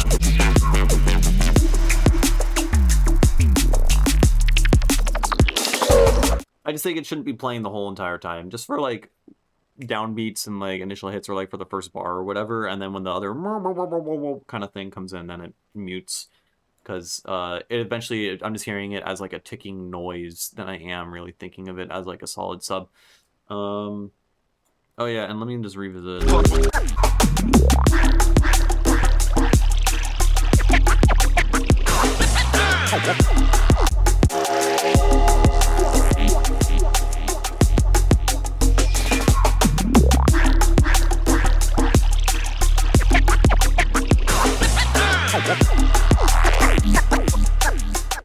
I don't hear a click.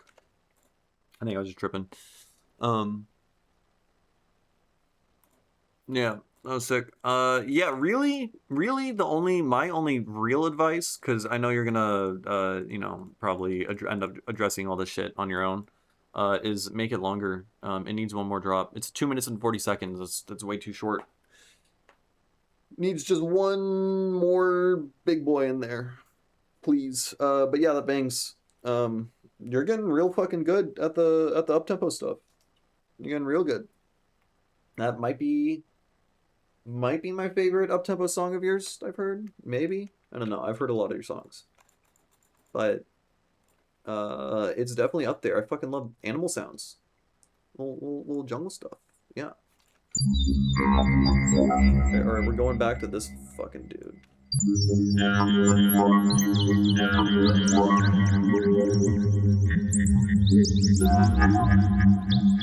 I mean, honestly, if we just want right. It's better to just do this.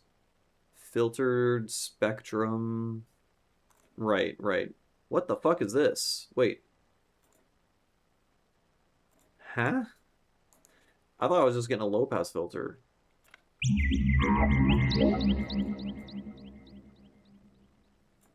What are you? What did I just plug you into? Okay, hold on. The notes are... No. Alright, notes, go. Goodbye. Oh, my lord. Okay. You go there. You go there. Can I even plug anything into you? What do you do? Okay, we're going to the manual.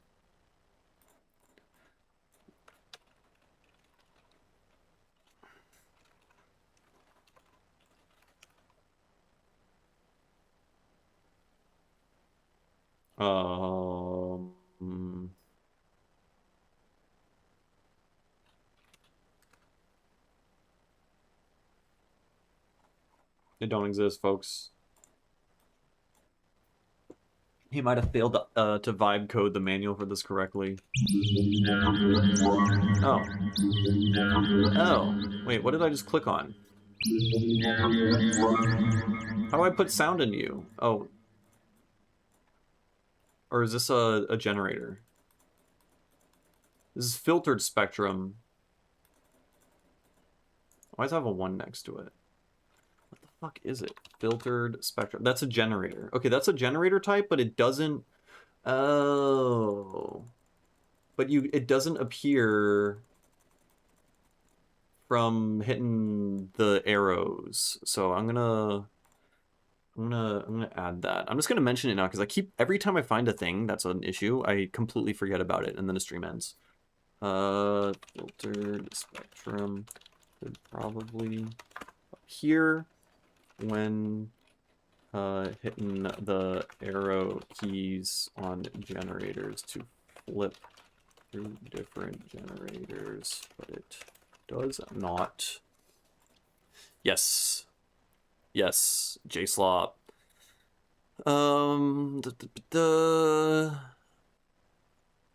Mostly just operator. Yep, operator is goated. Okay, so all right, we're just gonna init. We're just gonna init every time. Every time I get lost, I'm initing. Generators. Oh, it's not here. So it's somewhere else. Well, that's why it doesn't appear when you flip through it, but it does appear here. And no sound comes out?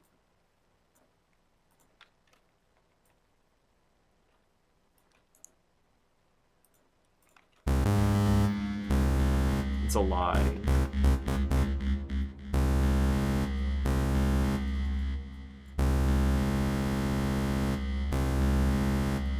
Okay, I don't, I'm assuming filtered spectrum is broken and that's why it doesn't work.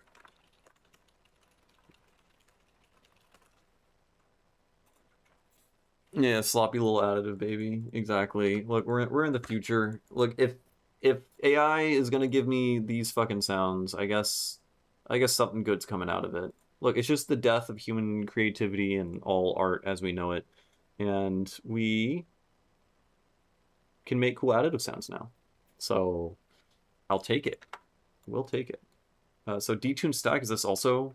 Yeah, this is also busted. I mean, it has an out, but the amplitude envelope does not respond to it. Maybe these are meant to, I mean, it doesn't look like anything's actually coming out. Let's try some blends. Let's multiply U against U.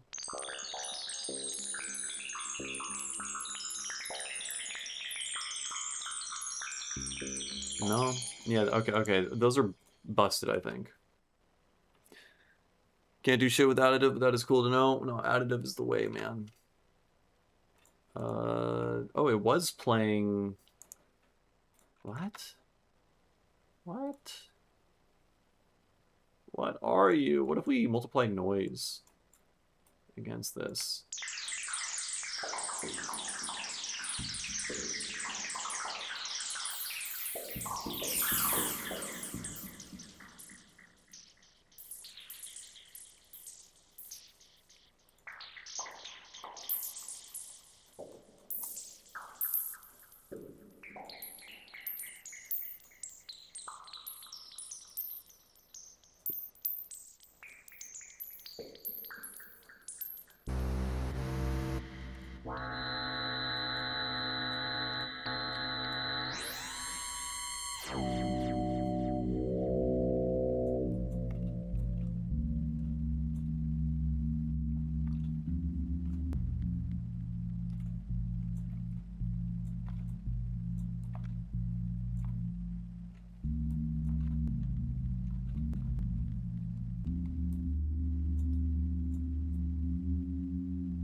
Why is the low cut?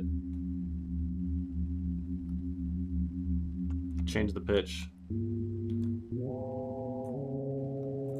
Weird.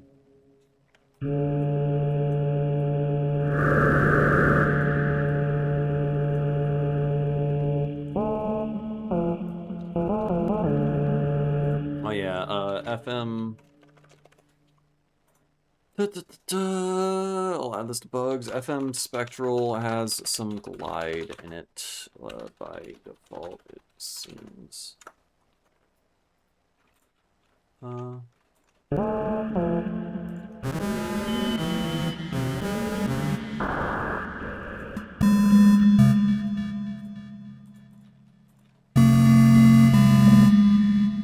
what if we instead... Hear me out. Let's just take noise And then noise go into lattice. And then you.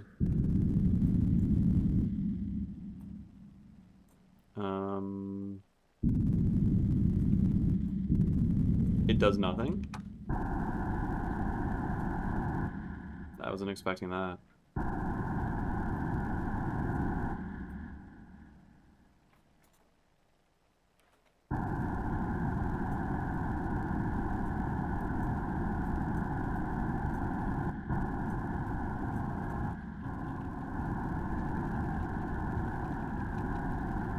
It's slightly changing it.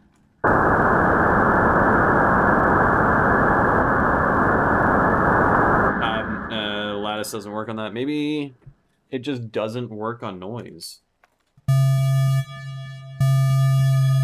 Yeah, it just doesn't work on noise. I guess that makes sense because it's noise and we're trying to like tune and fix partials and noise. That makes sense. Hey, what's up, J-Lang?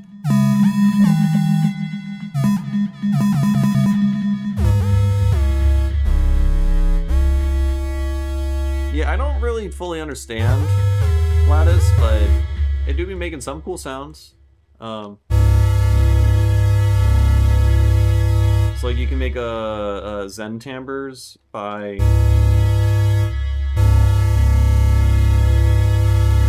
that's pretty cool.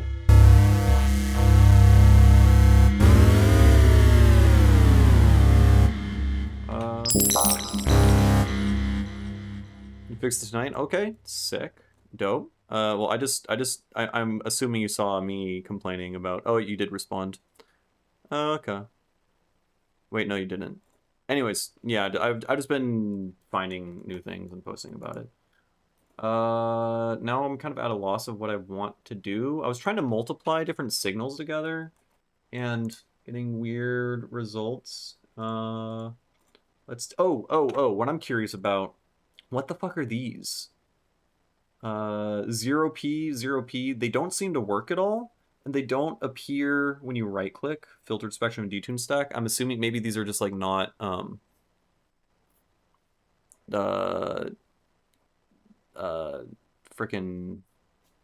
I don't know, they're not supposed to be here. And Claude was like, yeah, fuck it, we'll put it in the tab thing. And then this also has that same thing. I'm just gonna assume that stuff doesn't work, and what's here in the right click menu is what is available. Don't know.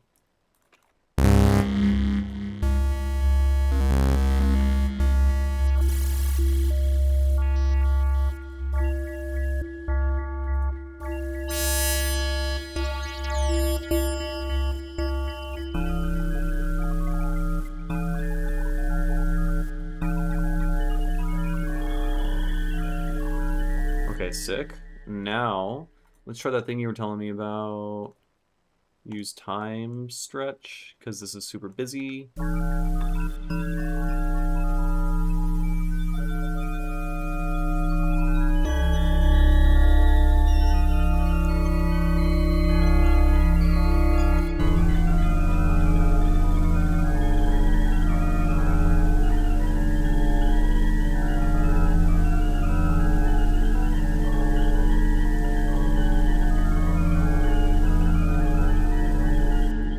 I'm not blending at this point anymore. I was blending I think right before you joined in. Ooh, there's a mortality has its own thing. Something I feel like mortality, the amount should be higher, right? Because this is spectral decay is my understanding. And I feel like on other synths you can have much more extreme spectral decay to make it sound really like an acoustic instrument.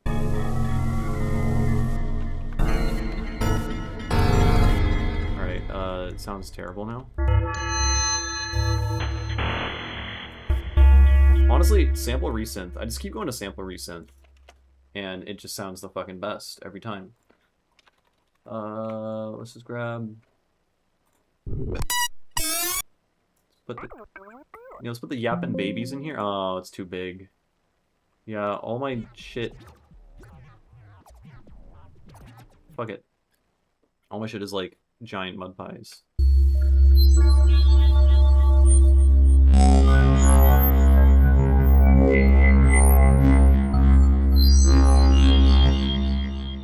Mortality.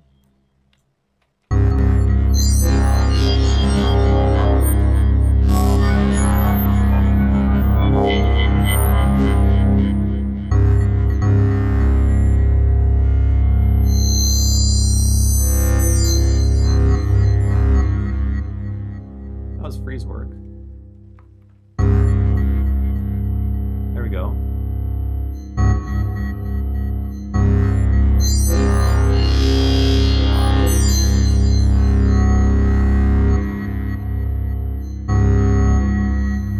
Don't really know how freeze works. Changing the speed shouldn't fuck with it.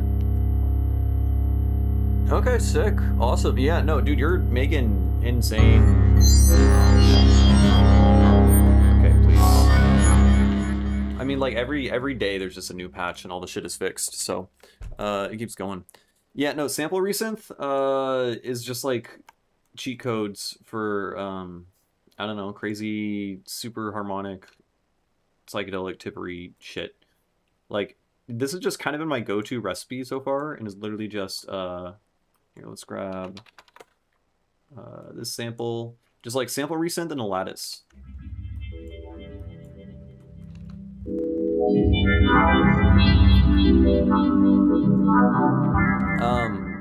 Pester the man in this in this chat. I got multiple people to annoy him on my behalf until he let me beta test it.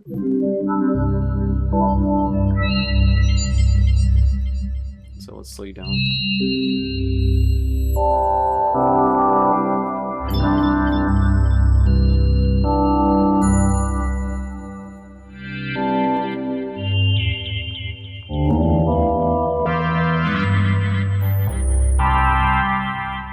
Oh, yeah, you're supposed to be set to trig.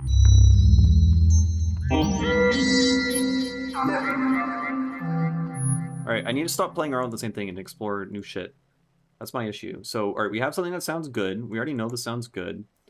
Let's... Okay, I keep doing multiply. Would min be cool? Oh, I'm assuming this is literally just the minimum of 2 waveforms. So, if we... put, wait, min over max. So it would be whichever one is quieter goes through? That would be fucking weird. Let's try a spectrum. And then you.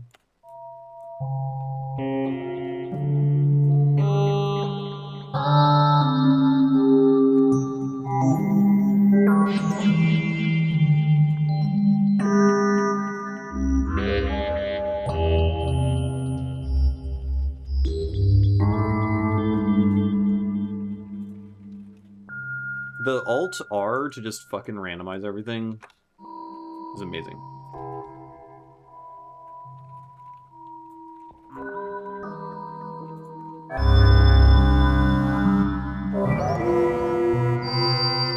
Okay, that's cool. So I set it to max. Oh, interesting.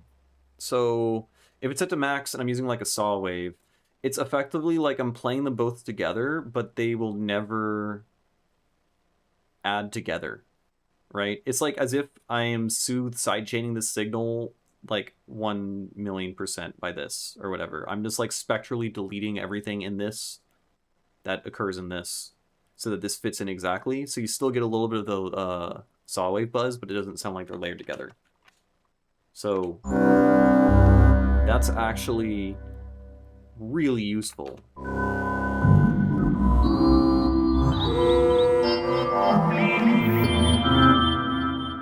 This is cool.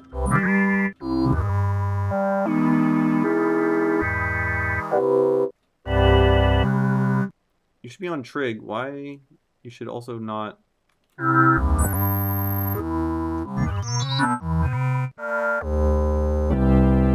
Okay, cool.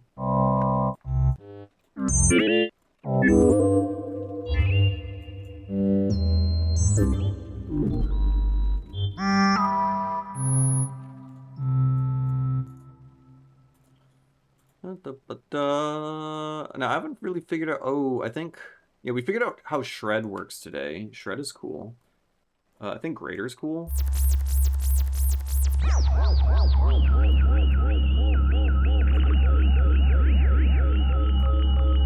Nice. Okay, that just turns into a square wave. Or like the LFO. Okay, so sine wave to LFO, square wave. Or whatever. Sine wave to square wave LFO.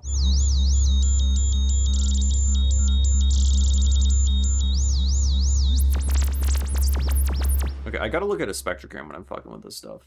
I guess we could also look at the scope. Okay, the scope doesn't help too much here.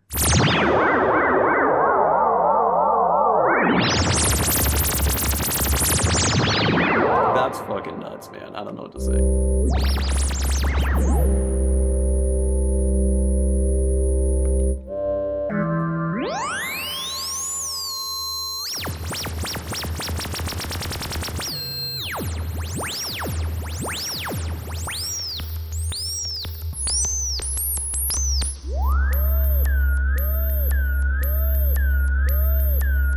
Okay.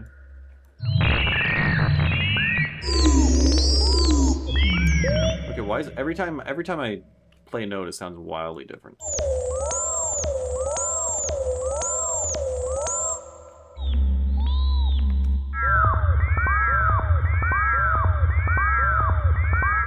I love this.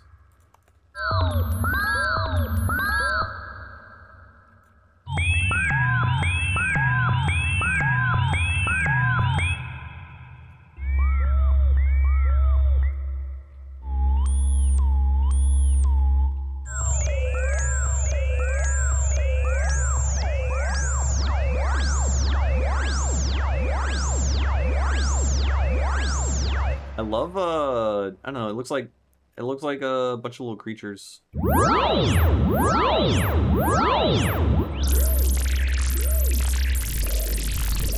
Okay, so Havoc is just like adding jitter to the LFO, I guess.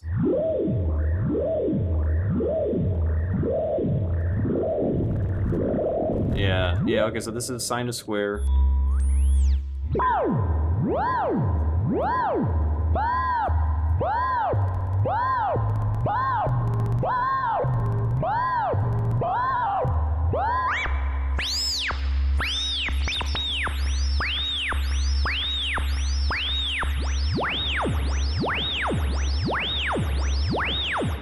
Yeah, that's freaking nuts. Now let's take a multiply, and then let's multiply the previous input by that. Okay, let's not do that one actually. Let's disconnect. Let's take lattice.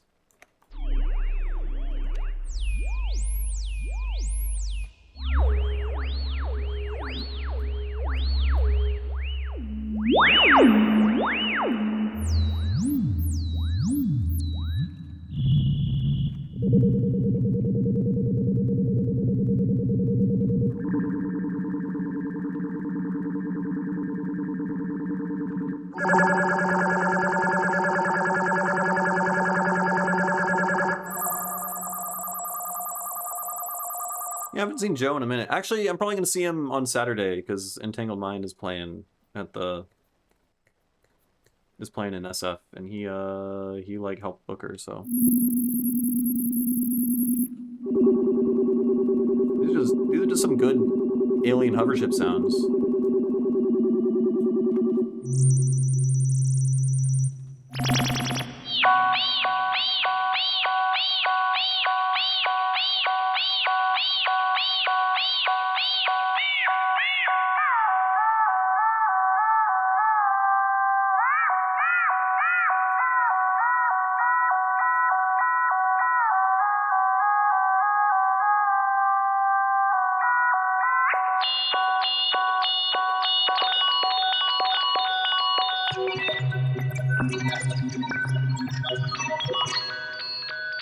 The fuck?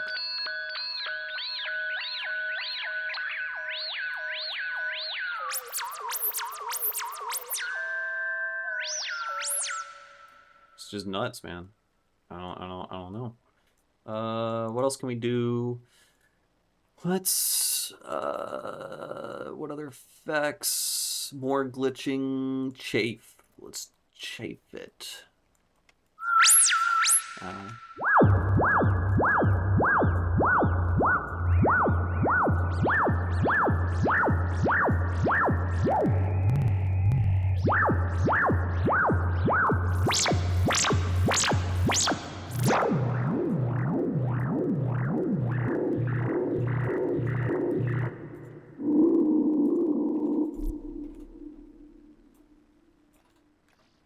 How do you work?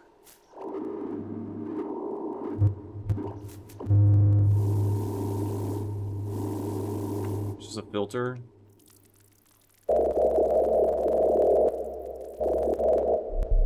Alright, just the chain effect, the routing chain is just getting really complicated. I really cannot predict anything.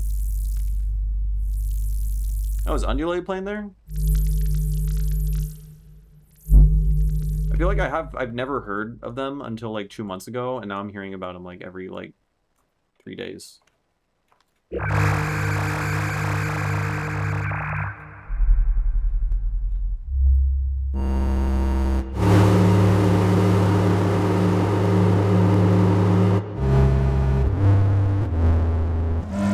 don't know why it's panned.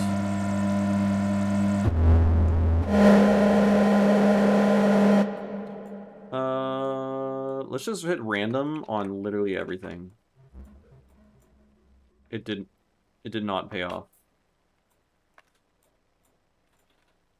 It did not pay off at all. What's in it? Okay, we made a bunch of sounds. I'm probably never gonna save them because it's too much fucking effort. Alright, you're saying real instrument samples?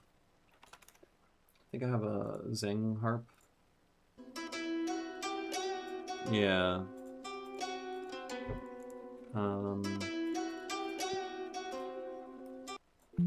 Shit. That is not an instrument. Instrumental. Great Digger, Arabian. Thumb piano. What did you do for Instagram Shorts? Did you do the thing where you just like kind of stand and... Does it work?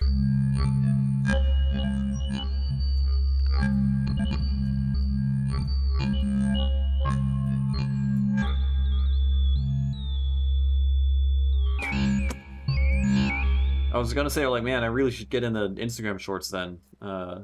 If he didn't do it that way, but he did. My stupid ass ego.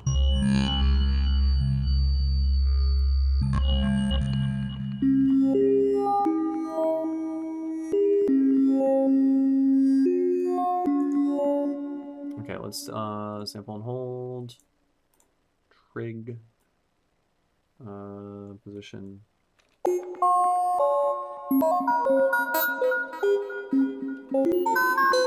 Oh, okay.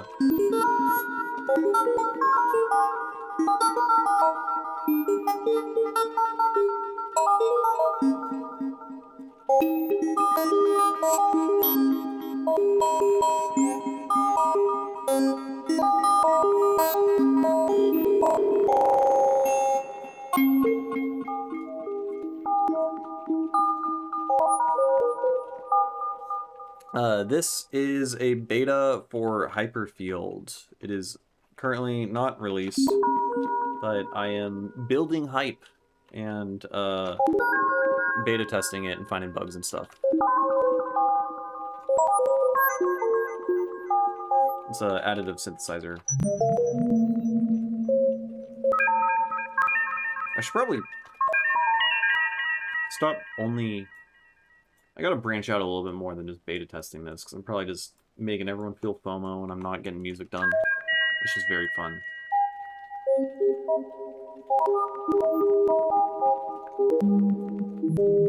This one's pretty clicky. Oh, it's because the voices. Duh. And it's still kind of.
Okay, what can we do? Let's do distortion.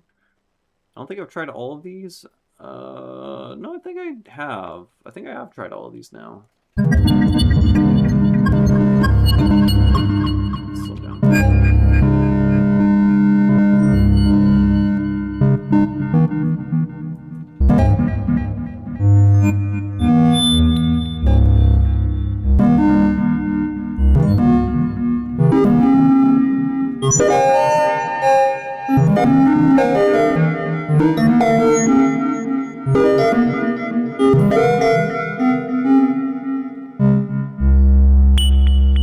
Whoa.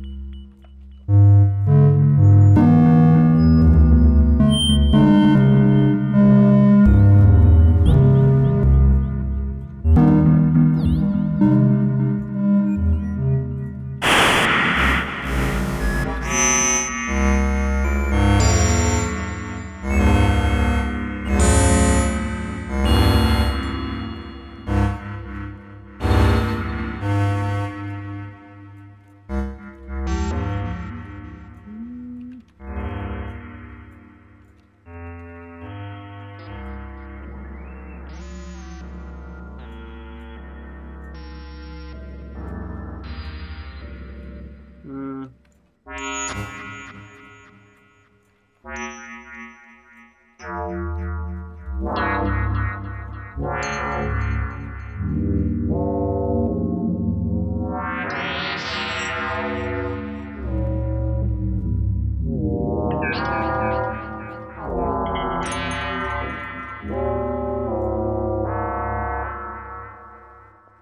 Oh,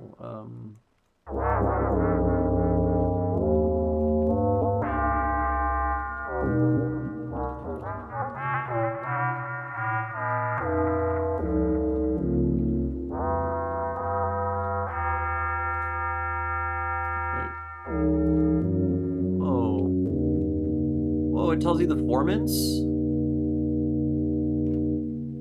What the fuck? Okay, I've been so curious about how to do formant tracking for so long. It's literally tracking your formants.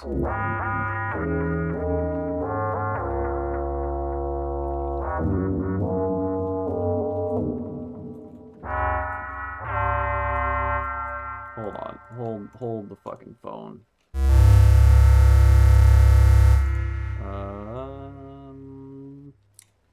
Modulators. Wait, we just want low pass.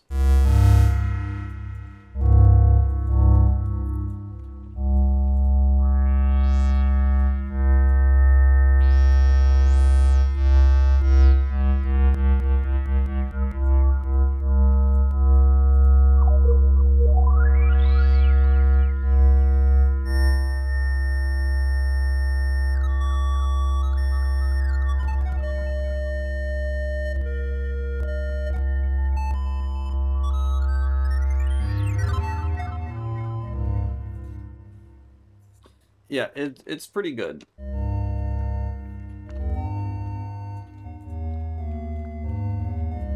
don't know when it's gonna come out.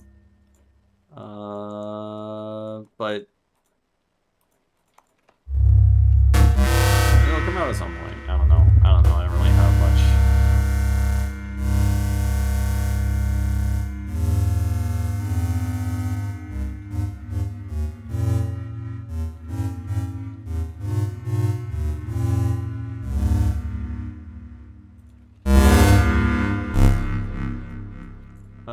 Okay. All right. I'm kind of lost here. Let's try to do something weird again. Because I keep going down the same rabbit holes. Let us use particle.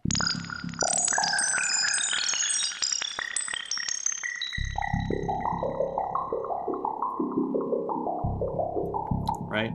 And then let's take another generator. Let's just do sample resynth again. Fuck it. And then let's take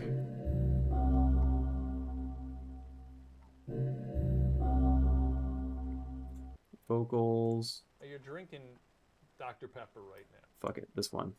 Not drinking Dr. Pepper. And then let's put both of these into... Ooh, wait, let's ring modulate them against each other? I don't know which ones...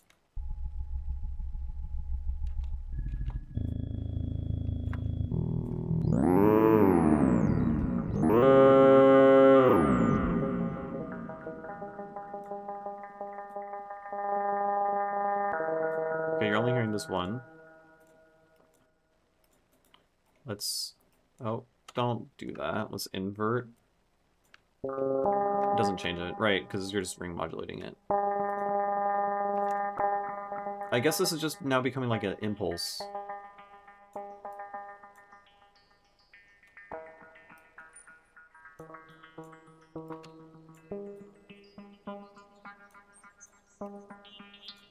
It's flatline.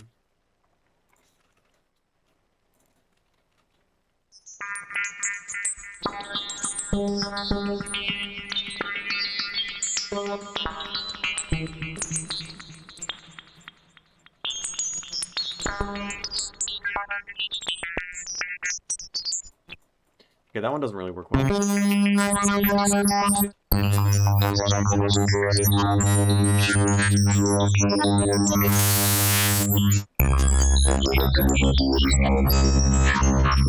kind of crazy.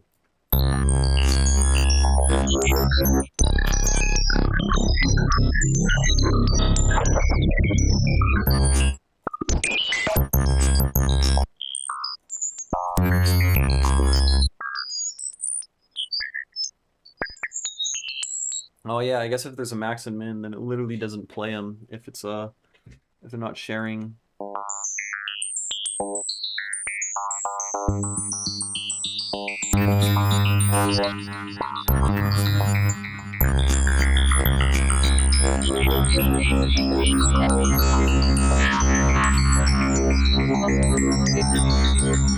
Yeah, that one's kind of crazy. You're definitely right on that.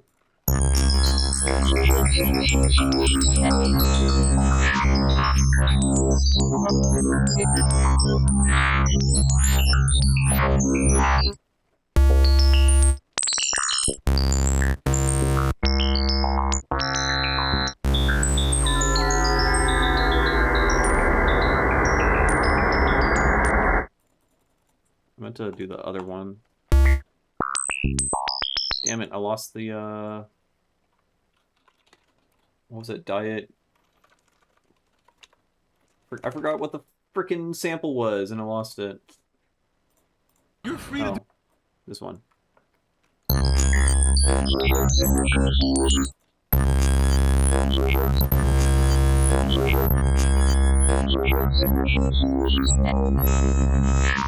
Alright, and then let's get lattice.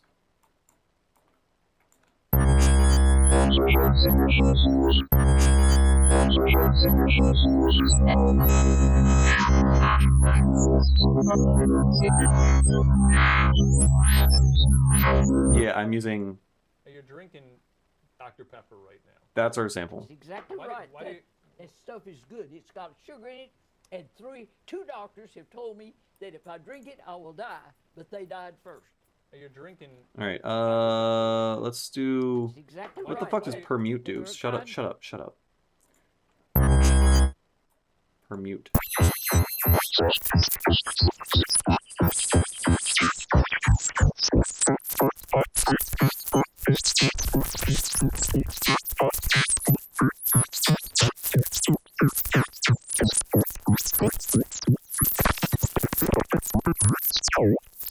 Oh, this is the shit.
Yeah, that's fucking nuts. I like those guys. There's a lot of good stuff there. A lot of the prickly guys, you have to kind of try to figure out how to get rid of them. But, okay, hear me out. Hear me out. Now, let's take these guys. And then, let's... what do we want to do? We want to do some, but no. I want to blend again. How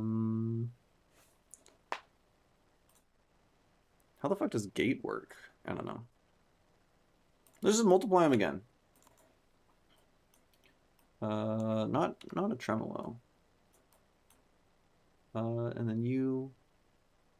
And then you.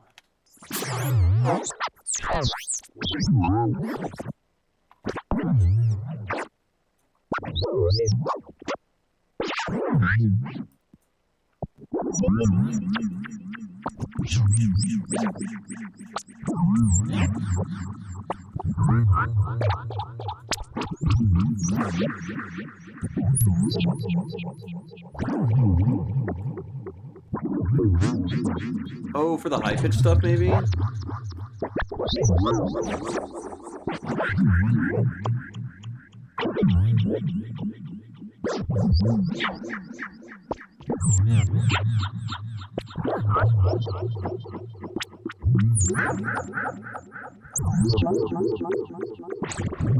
This is incredible.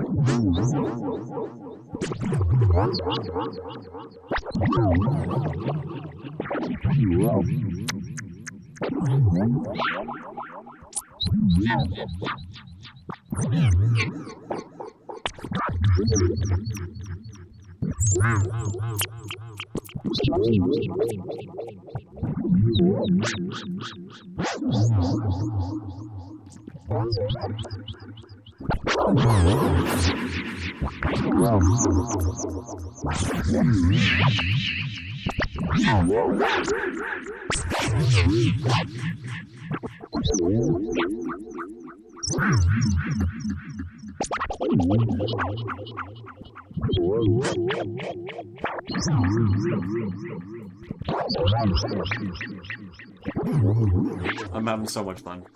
So the gate, I mean, it's everything is spectral and additive. So what blend? This is also a blend. So I don't know how that works. It requires. Let's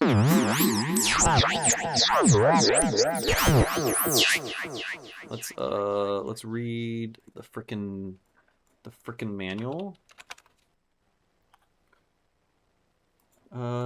Gate. Per partial noise gate that can silence quiet harmonics. I don't think that's the same one. Because we're using two signals.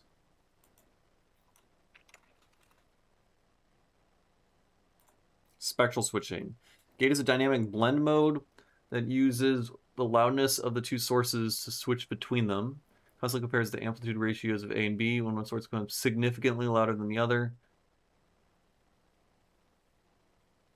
One sound can punch holes in the other. Oh.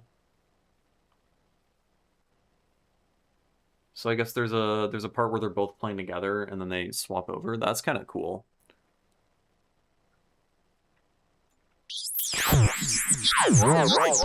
Okay. So let's disconnect that guy. And then let's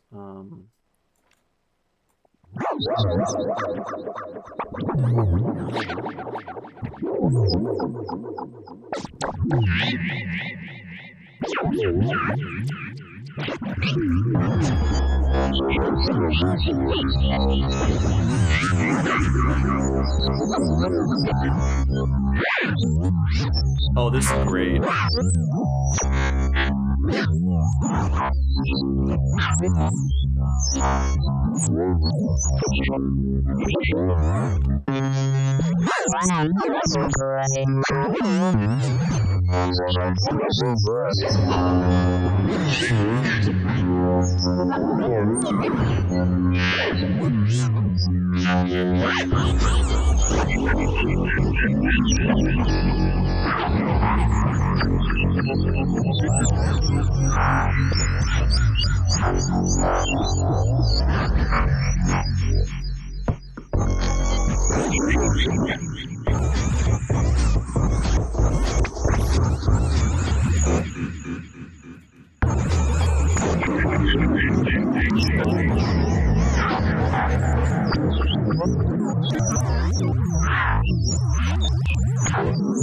Why is it all fucked now?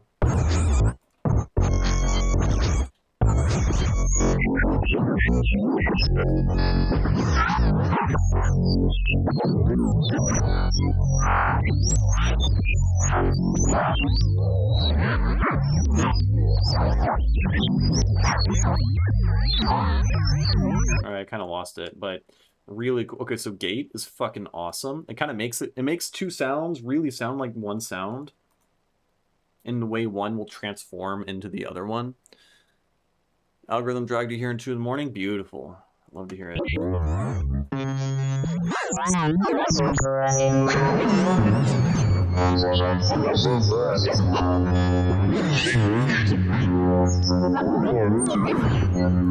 This is fucking insane. All right. What else? What else do we want?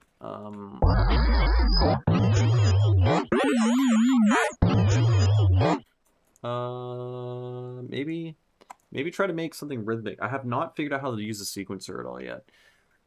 Let's do... No, just a low pass filter. You go into you, and then we need the frickin'... There's like a sequencer thing. And we put... Oh, and you control that.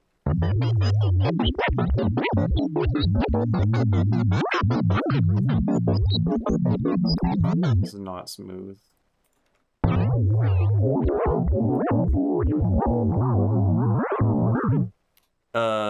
Yes, the developer was here, yeah. He goes by Jay Lang. He's also a musician.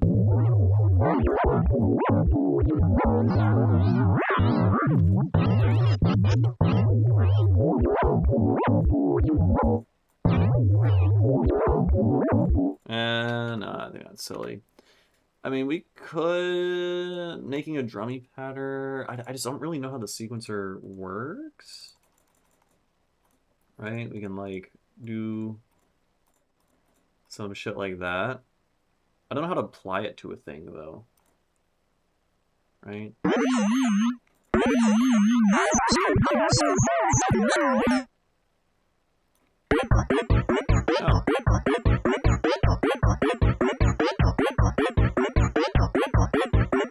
Okay, so right now I think it's pitch.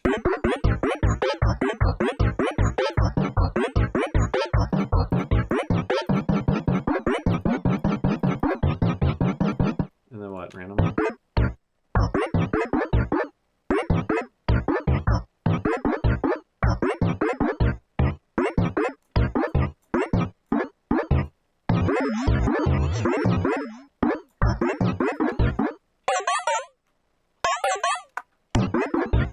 Alright, it's just sounding worse.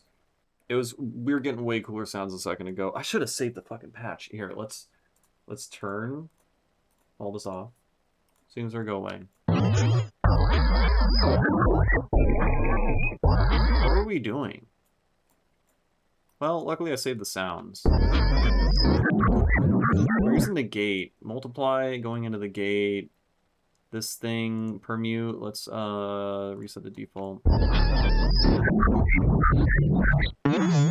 I don't remember what I was doing. Now we're just kind of getting this fucking garbage. Let's change you to...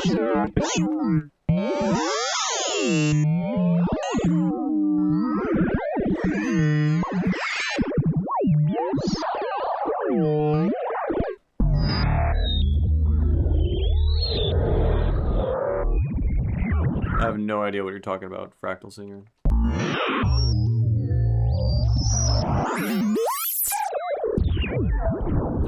Okay, alright. I think I've broke the patch. A damn shame I didn't save it, but we got really cool sounds recorded, so... That's neat. All these fucking dudes.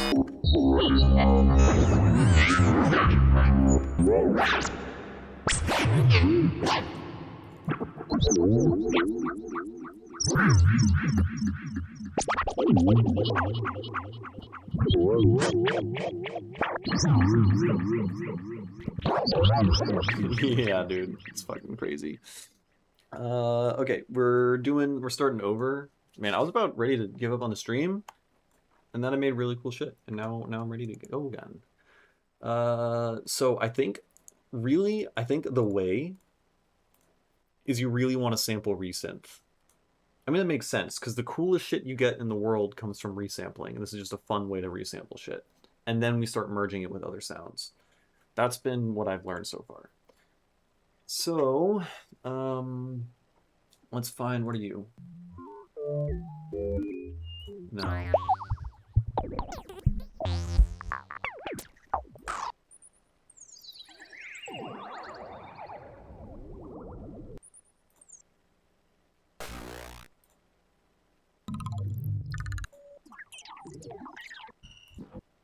What do we want to use? Wait.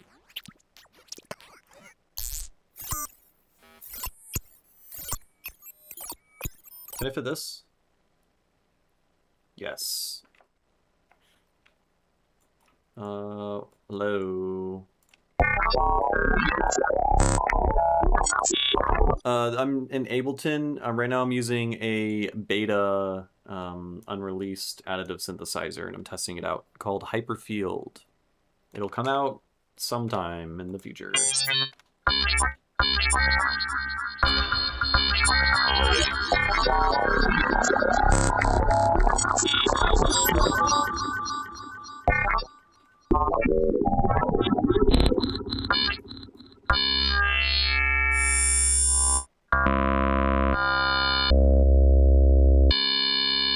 Okay. Okay, so we have that, and then the fuck is chord cloud?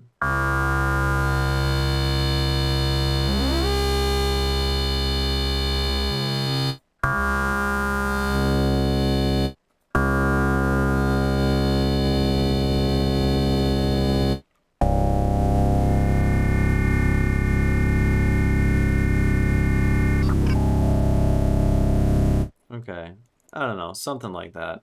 And then let's, what do we want to do? Morph? Is this just like an interpolate between the two? What's special about morph? Let's make this a lot smaller. You go there, you go there.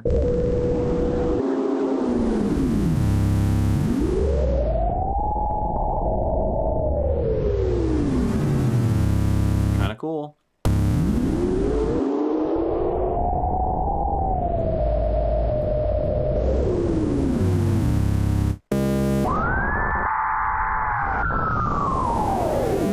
I don't think that's what one of them sounds like.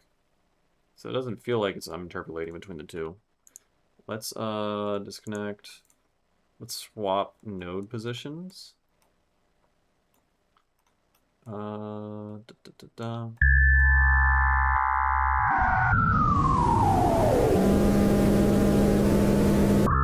Okay, so these node positions are not the same. This is not a commutative process. A times B is not B times A.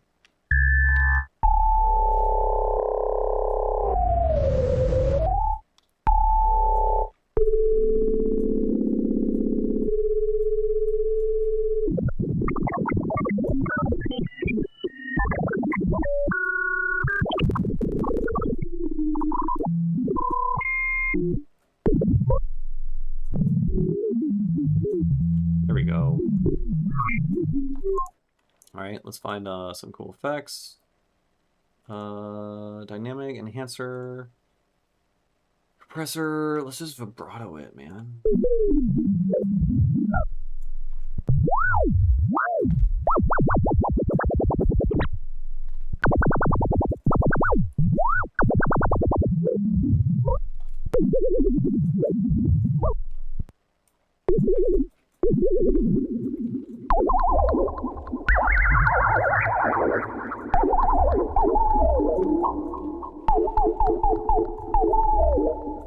Cool.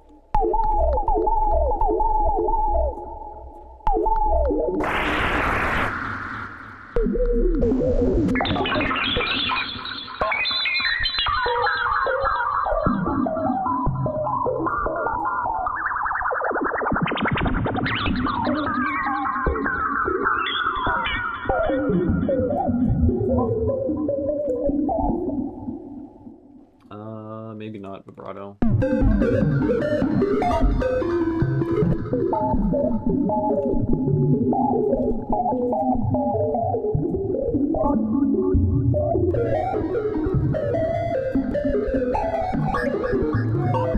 This VST is called Hyperfield. It is unreleased.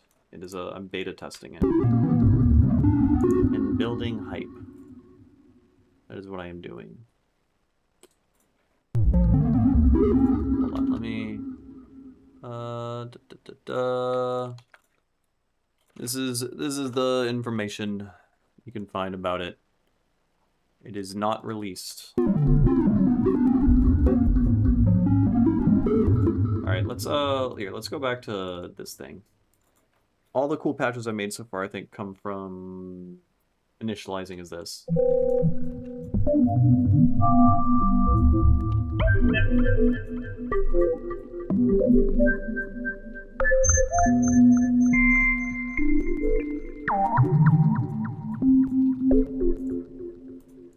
Okay.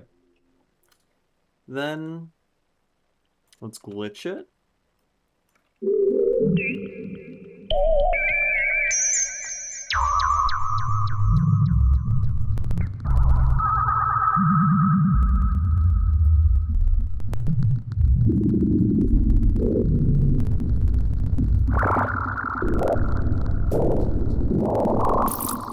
Whoa.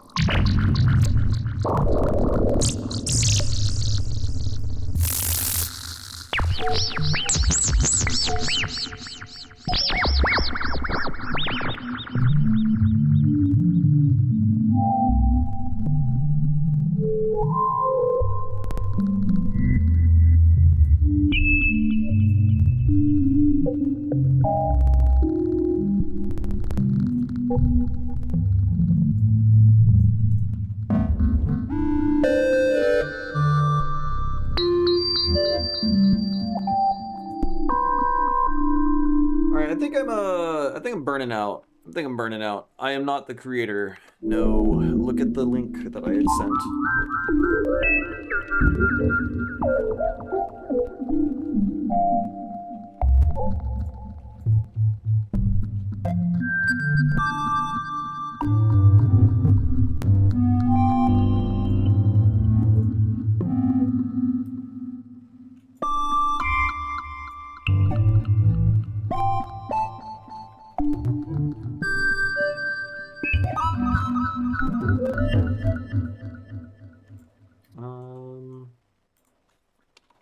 Let's get.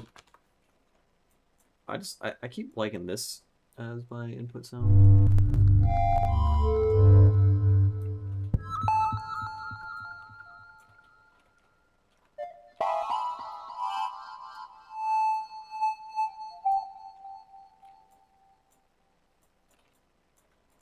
Hello? Why aren't you playing? What does this shit do?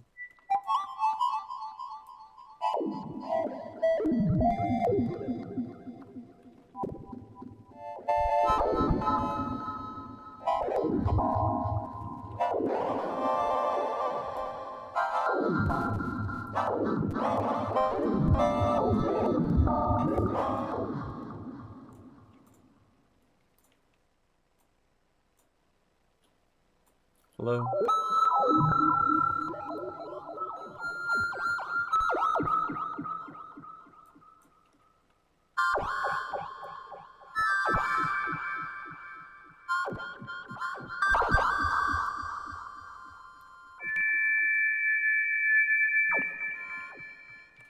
It will be released. I do not know when.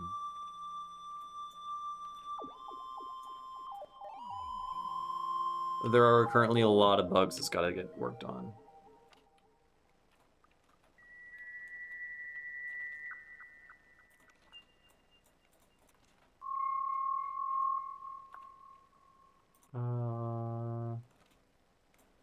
I broke it.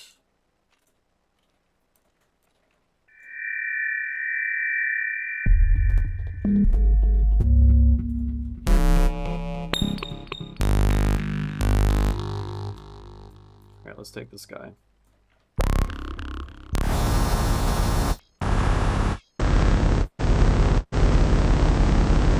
What? Why are you doing that?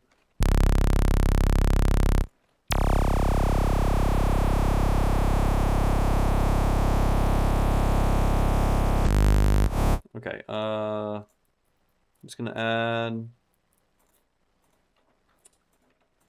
a wormhole. Does a whole bunch of stuff, even when the mix is set to 0.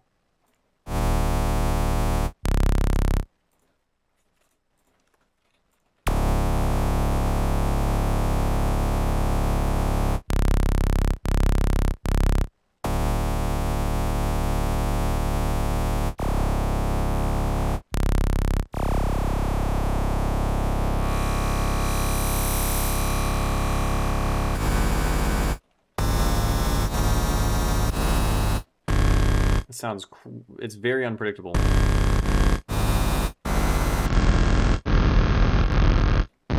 the fuck does wormhole work? Let's figure out how that works. Wormhole. Multi-tap delay, each successive echo is spectrally rotated. Oh. Oh, that's why every note sounds different. I was gonna say, surely this is bugged. Because when I play different notes, it sounds crazy different.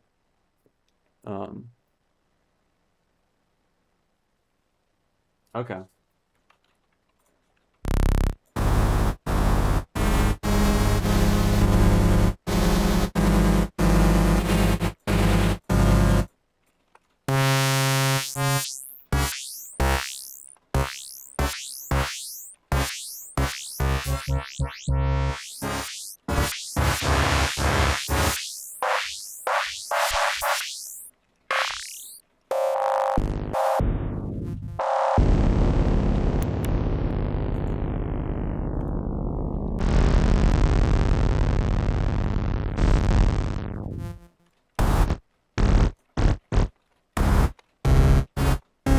Why does it sound different?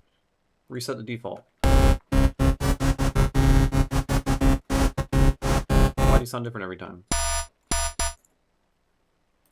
I think that was bugged also. What was I gonna do?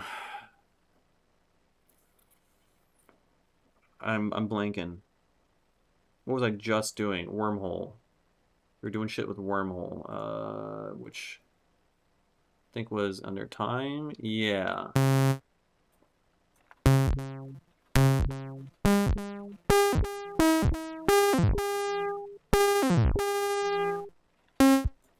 If you're looking for cool additive synths, I like Zebra a lot.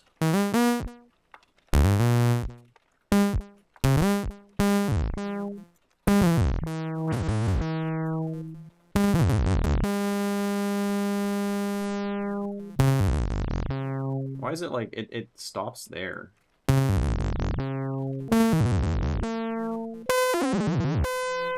Weird. Plays a sound and goes, it gets all fucked with, and then it plays the sound again. I don't get it. And then that last sound has a high release. I don't understand wormhole.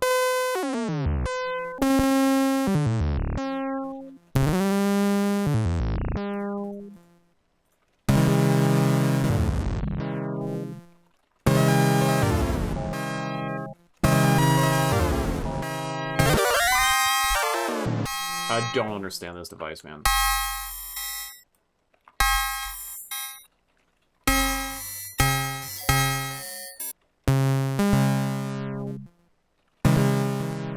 It's still, wait, it's still doing it now that I have convolution in? Okay, enable. It sounds like almost the same.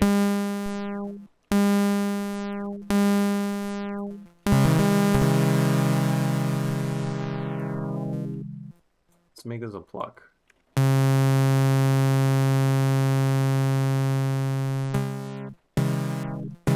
Okay, so convolution ends up saying fuck your amplitude envelope, and it ends up doing its own thing. Yeah, wormhole alert. I'm so confused. The thing is, I don't know when things are bugged or when I just don't understand what the fuck's going on. So I was noticing, like, it plays it gets warped over and over again. The partials are inverting, and then it like stabilizes and plays a single thing.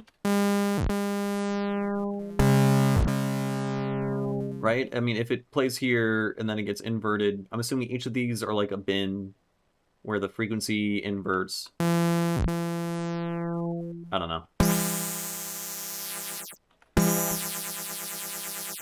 I guess this is a synthesizer that is not meant for you to really understand because it's so fucking avant-garde and crazy.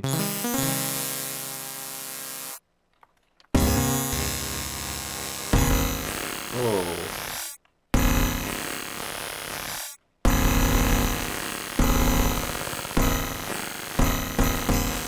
It keeps making the same sound now. What? I just went up like 6 octaves and it keeps playing the same thing.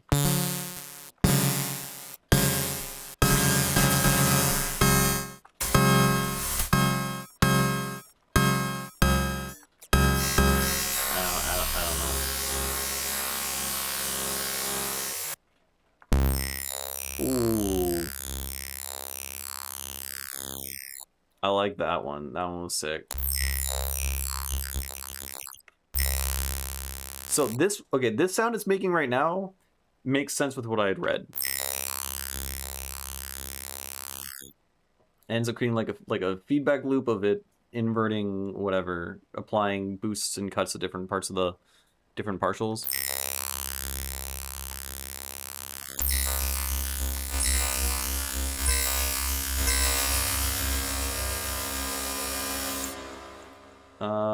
Wormhole sick. Don't get it. Convolution sounds similar. Or no, it doesn't. It was sounding similar earlier. And it, I guess... Oh, I have flatline on. I'm so fucking dumb. hold on, all my confusion was probably because that had already decayed out to nothing, and then there's weird stuff that was probably happening at like minus fucking 60 dB before it cuts to silence, and then the flatline was bringing it all up, so it sounded weird. I'm assuming.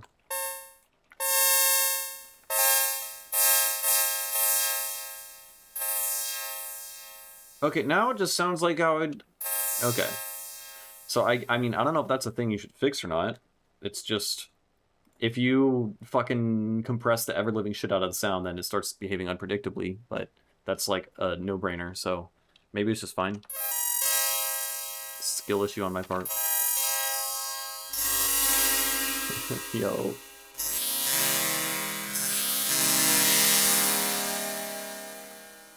History buffer can get corrupted on time effects. Sometimes you gotta restart the plugin. I mean, I have noticed, I mean, I don't know. Every once in a while, I break, either I break it or the thing breaks and I just init the preset. It's hard for me to know whether or not I fucked something up because I end up twisting so many knobs.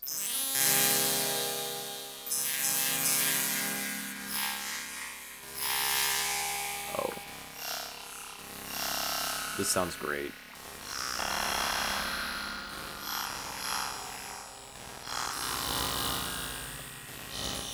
Okay, so yeah, right now I'm changing octaves and it's like the same. Or like it takes a while to follow up, so maybe that's the history buffer.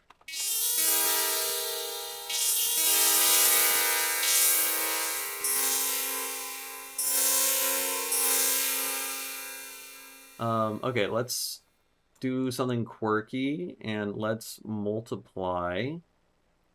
Wait, let's take a different time effect. Yeah, let's use crystal again. I kind of forgot what crystal did. And then you're gonna go into crystal. Hold on, let's bypass you. And then let's make crystal sound kind of sick.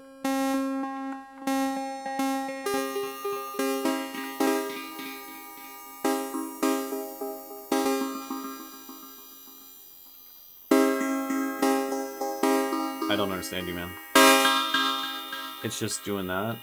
Oh, I think that's what it's supposed to do. Please. It's just going. I'm assuming this is a bug. I've bypassed everything. Yeah, this is a bug here. Let's init. Let's just start over. And then let's go. What was I doing? Time. Wormhole. And then, fucking time. Let's go crystal. And then you go into you go into you. Is there a way, you know what'd be sick? If there's a way to just like take this guy off and then still move it over. Because there's been a couple times where I'm like routing things into multiply. What are they called? Blends. So like if I'm multiplying these signals, well, some of these are like non-commutative. I found out, like, I think, I'm pretty sure some of them are non-commutative. Now I'm thinking about it, maybe they're not. Anyways, it would be super cool if there's just like a very easy way for me to just grab this cable and be like, and then put it in that one and swap them. I don't know. Okay, then you gotta go into you. You gotta go into you. You go into you. And then reset the default. Nothing is coming out of you. There's no sound being output. Did I bork it? I think I borked it. Why did that break it? What did I do?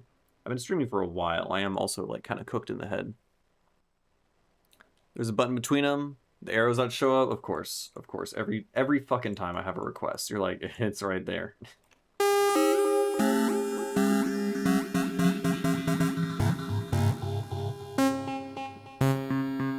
How the fuck does crystal work? So I heard what sounded like pitch shifting.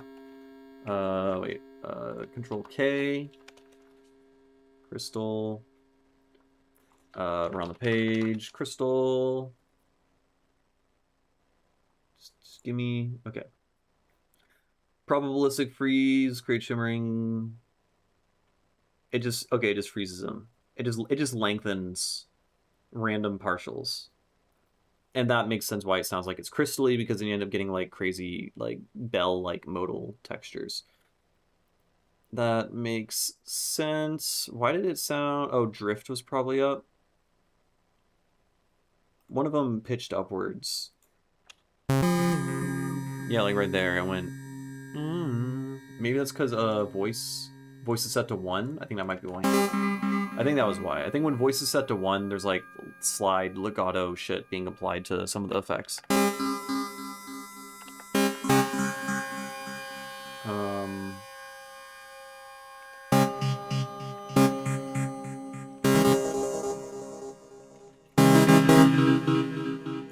Okay. Don't fully understand it, but that's fine. Then let's go effects, time, wormhole, the scary one. And then you go into you. Bypass this guy.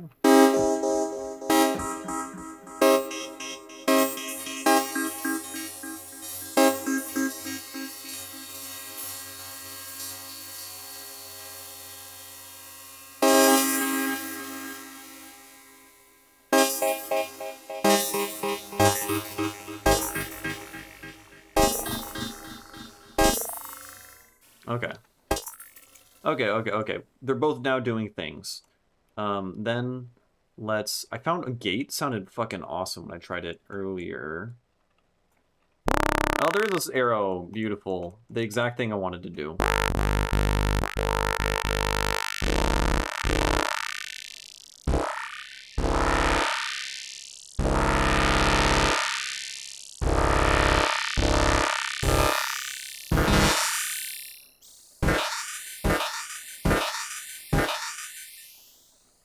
Oh, that was bypass.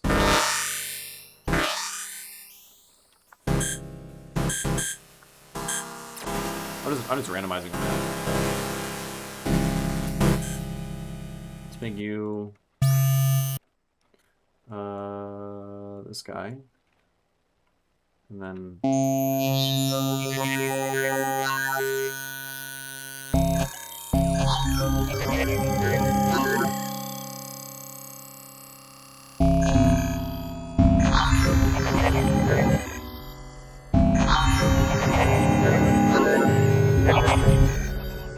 yeah, this might be like up there in top synths of all time. I mean, I've used it for like a week. I've like really used it for like last stream and this stream.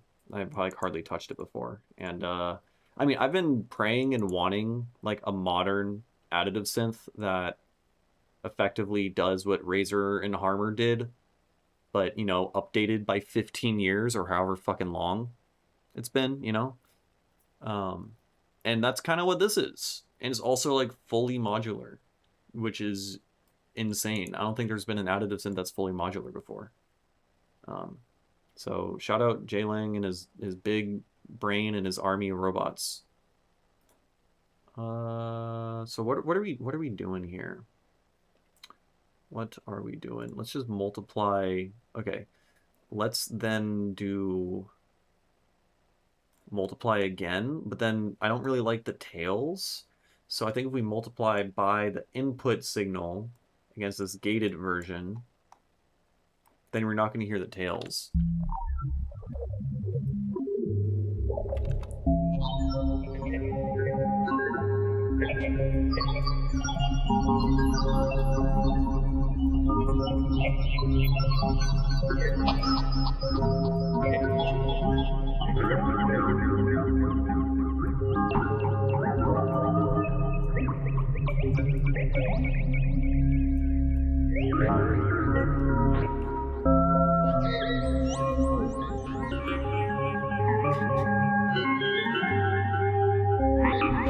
Yeah, Harmer's UI is terrible. It's it's a shame how fucking powerful it is, but the fact that you have to open up like a drop-down menu with like 500 options to click one thing to draw in a little thing, everything's unintuitive. It's bad, but it's I think one of the sonically the most impressive additive synths still to this day. But yeah, the UI is really frustrating. I think my current favorite additive synth is Zebra. Besides this one, probably. I think this one already kind of wins.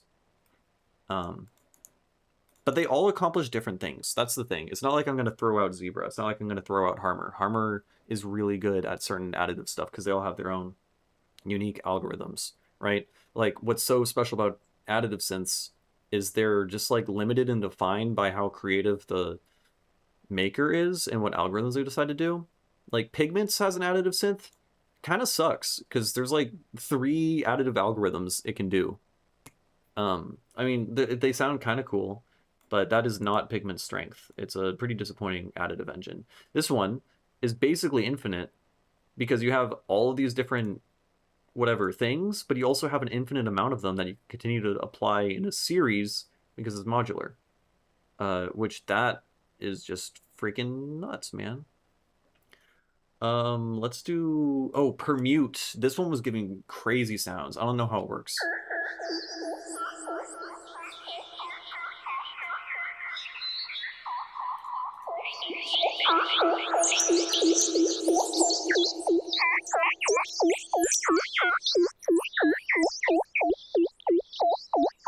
I love it.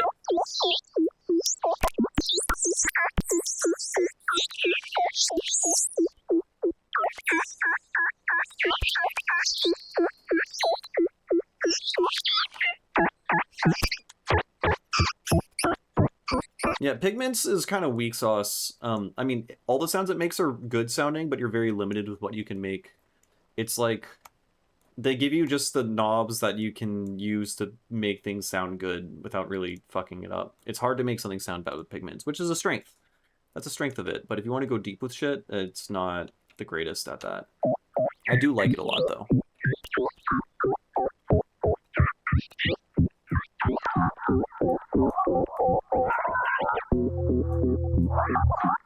It would be really cool. I love this. What the fuck?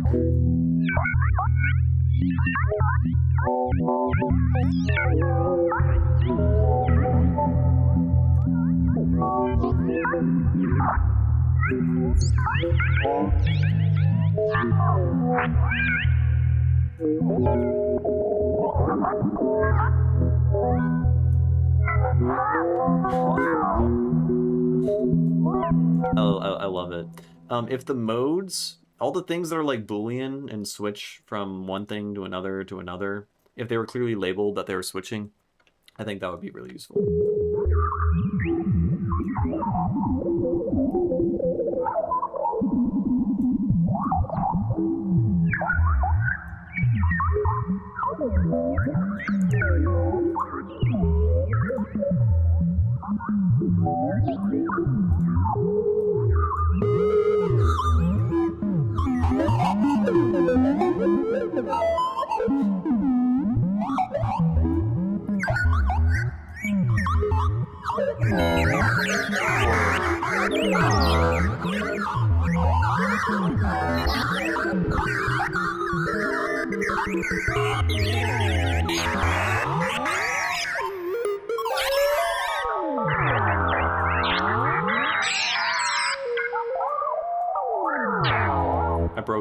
I broke it, folks. You're getting cool sounds for a second.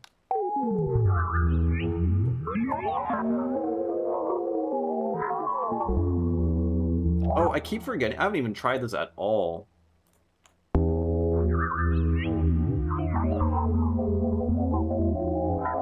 It's changing the number of partials, you know? Oh yeah, right. If I click on this, then I could just grab a distortion. What would be... Fuck it, Bit Crush.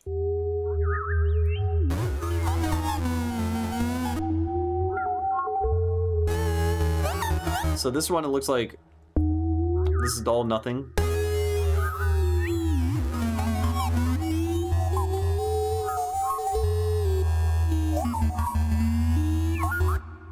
I just turned all of them way down, by the way. Wait, I turned what down?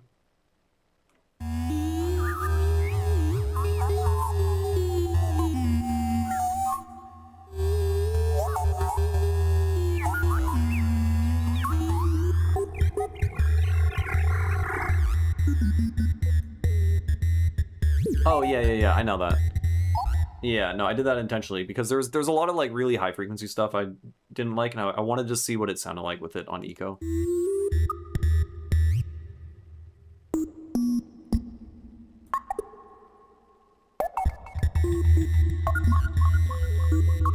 Yeah, basically. So every single thing that's happening within this is all effects that's applied to each individual partial, and then it gets rendered into a waveform at the very end.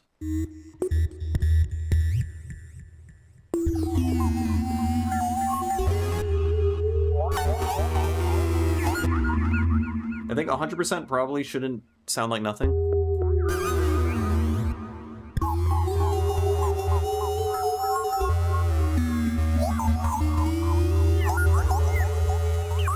I love it. What if we multiply the bit crush signal against itself?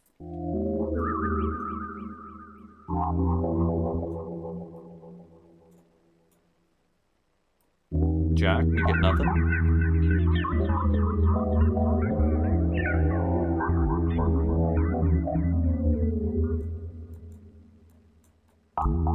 Maybe now let's go extreme.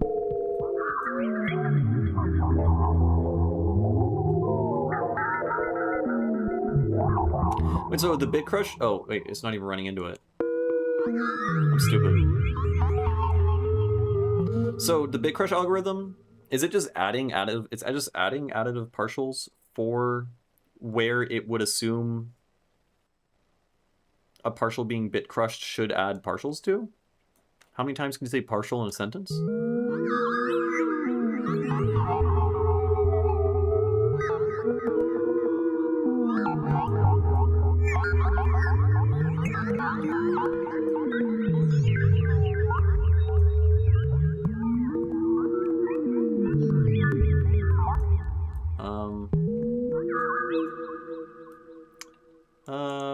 Okay, I feel like multiply isn't really, because I guess it's not really sharing any of the partials from the bit crush. Now that I think about it.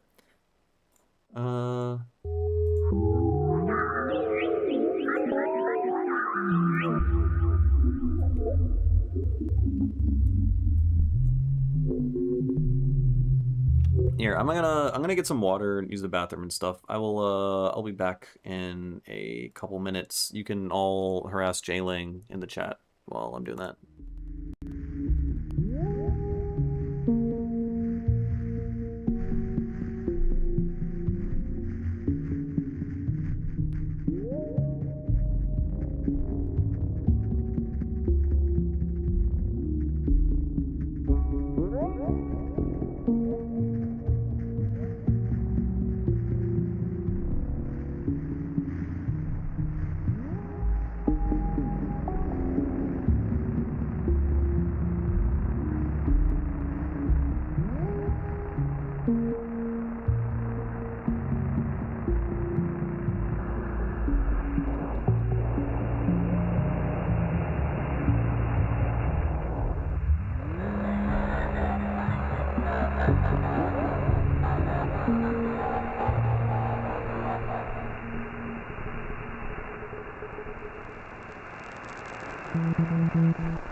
All right, I am here. I am back.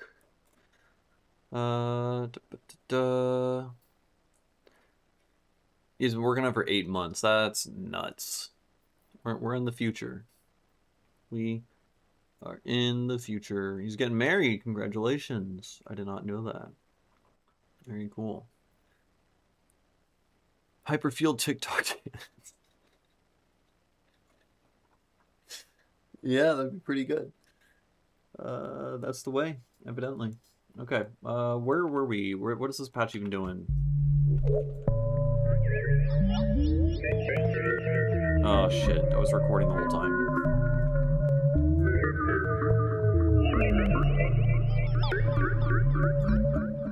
Okay, we have a bunch of sounds.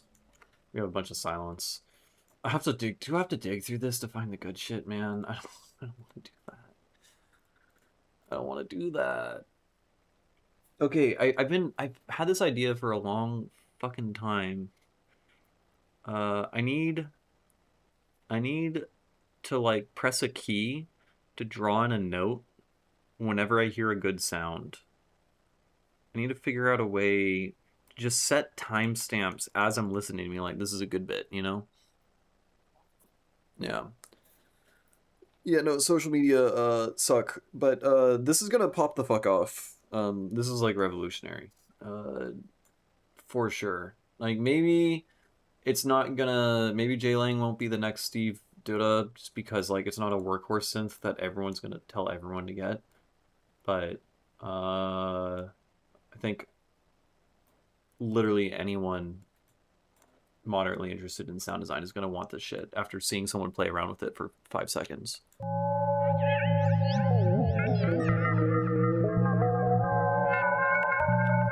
Anything else like it already? I mean, what are the main additive synths? We got Razor, Harmer. Those are like outdated. They're really good, but they're outdated. Razor is especially outdated. Its UI is like terrible. But it still sounds like it can do unique stuff that not much else can do. I feel like this sounds kind of similar in some ways. Harmer is really special, but does its own unique thing. None of them are modular like this. What other additive synths do I have? I mean, I have pigments. Pigments I would hardly even call additive. Zebra is really, really cool. I love Zebra, but it's pretty limited in what additive stuff it has, while they're still really neat. Yeah, let's take a look at the additive modules. You also draw in like prism-like stuff in Zebra, like you can in yeah, these are all the additive effects basically. You set this to additive synth. You could draw in a spectrum. So like I don't think a Hyperfield you can draw in a spectrum, at least yet. Who knows what Jay Lang will get up to. But like here you could set this up, you could draw this in, and that's gonna be like your field of partials. Did we set it right? Yes, we need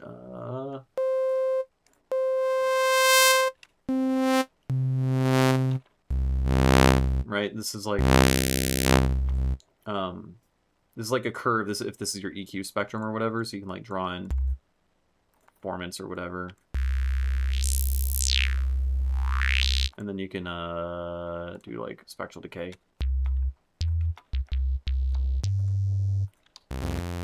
Anyways,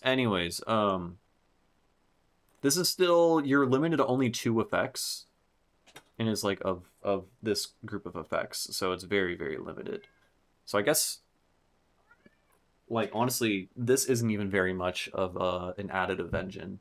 It's just that it's modular, and you can use additive oscillators to affect other oscillators, which is kind of cool. So you can use like an additive oscillator to FM a filter and have that filter be ran into by another additive oscillator that has like noise or whatever built into the partials. I don't know. But this thing is just like basically you just have infinite fucking shit. You can just keep making stuff. I mean, I think you're limited to 128, but like you're never gonna get there. Yeah, it should be automatable. Oh, that's cool. It has the labels when you zoom out enough. That is cute.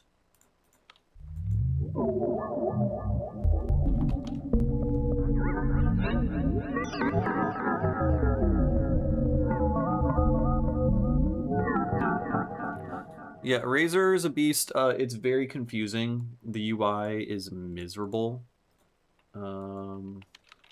Honestly, every time I use Razer, I just use the homage sliders preset that Tipper used and tweak that maybe slightly. Oh, you have to look in Reactor. I've never gotten good at using it. I made a couple cool sounding stuff, but it is difficult. This one. Look at this shit. Like, you don't have a visual for your envelopes or your LFOs whatsoever. You're just twisting a speed knob. You have no idea what it's doing. Literally every time I use this, I just go to fucking music box.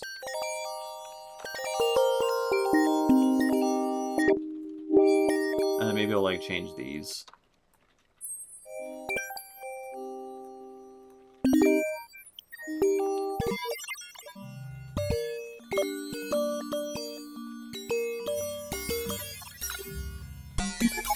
Anyways,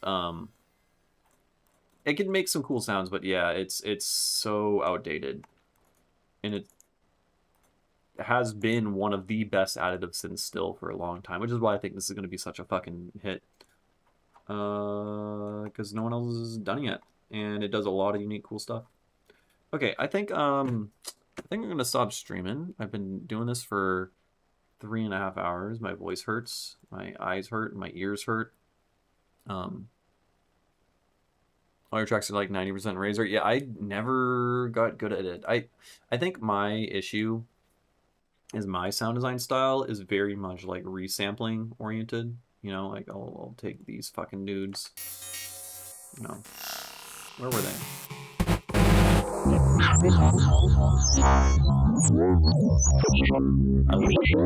These ones are the best. I'm really happy with these ones. We're saving you guys for sure. These ones. Yeah. I made a lot of them.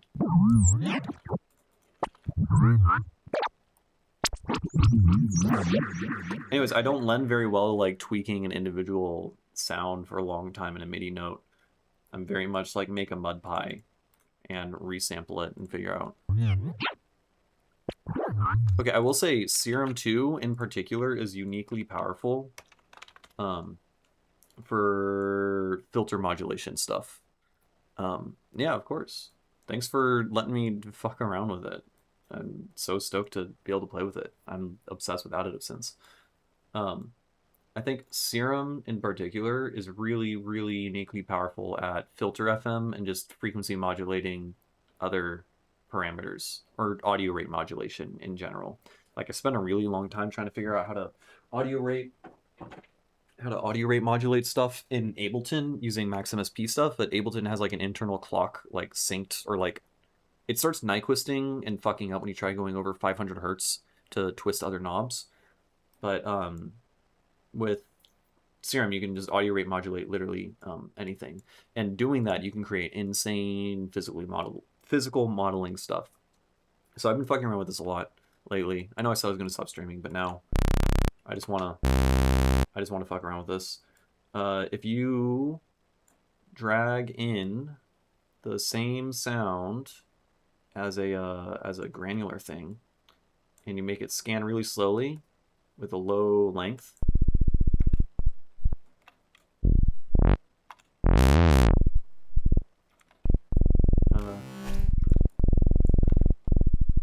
Something like that, and then you make it loop, I think. Yeah, for loop.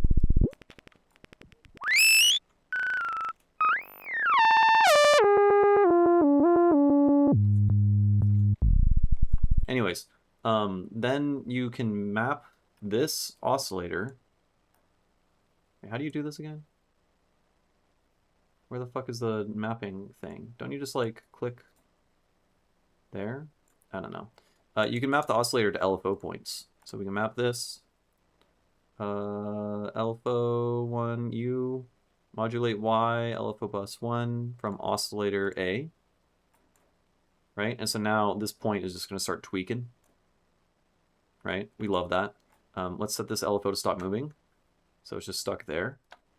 And then we can set this waveform to just be a single DC offset, right? And then we can have this waveform now adjust the level of the DC offset, right? So now this is going to be pushing the speaker in and out via the DC offset. And we can also filter. How do we want to do this? We want to filter this output. Go into filter. No, I don't think we want to fuck with this on the filter. You just go out main, and then we will FM from the filter, right? So this is gonna FM the filter. No, the output of the filter is gonna modulate this, and so we have a feedback loop, except it's not doing it.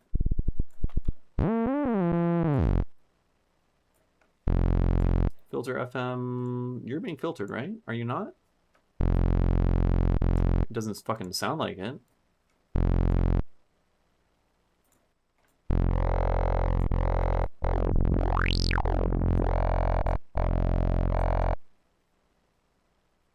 I need to make a feedback loop somehow. You filter is modulating this, and that's getting the output of that. What am I fucking up here?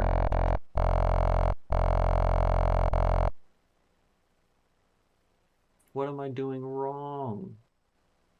Do we...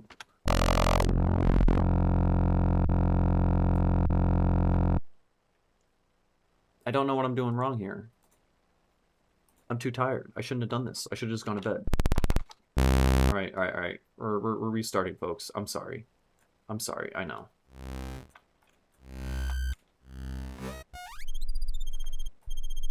Okay. And then let's, yeah, this is sounding a little bit better.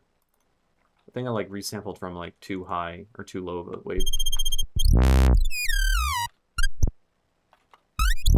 Right? So that's cool. And then we can set this to loop. And then this guy, we can then... I swear, I thought you could just, like, click drag the fucking oscillator. Apparently not. Oscillator from A. And then you can be like that. And then we can make oscillator from oscillator from B. And then we'll set that to that. So now, not oscillator from B, sorry. Did I do that? It was supposed to be from the filter. U, modulate Y, oscillators. No, we want you to be filters, filter 1. Why isn't it going up? The output of filter 1 this should be moving up and down. Because filter 1 has an output, bro. What are you doing? There we go. Okay. So now, this waveform is moving this knob. This filter is moving this knob. And then if we map the LFO itself, something like that, and then we map this guy to the filter. No. You are mapped to that.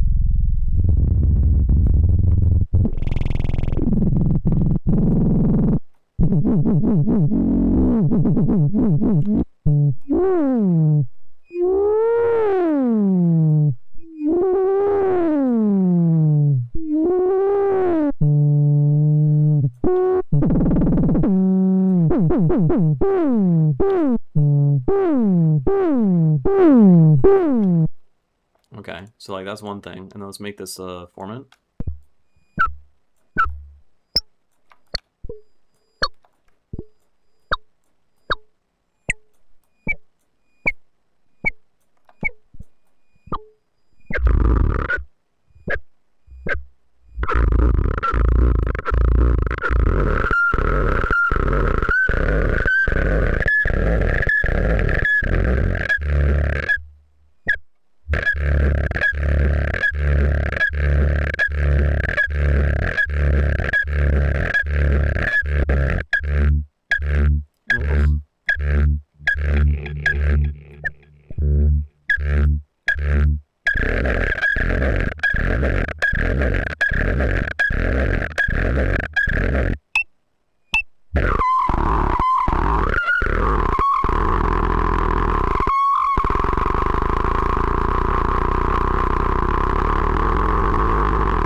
It's not the best I've ever done doing this technique,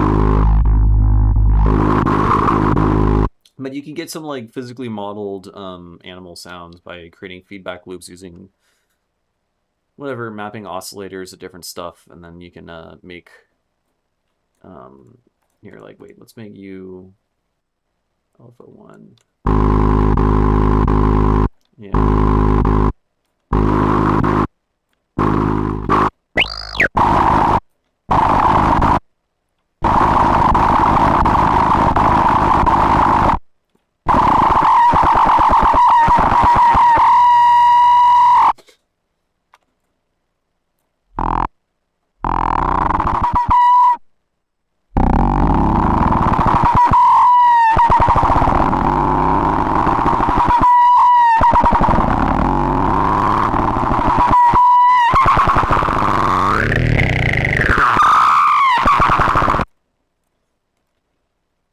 Hello?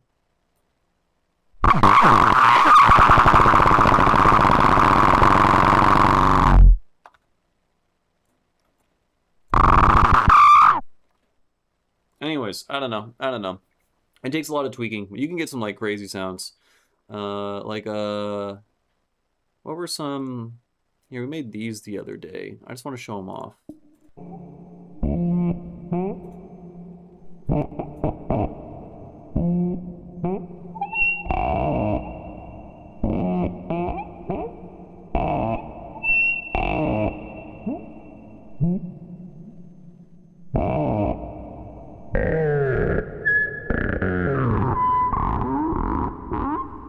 And that was basically doing the same technique. I'm like missing something. Something isn't dialed in right, but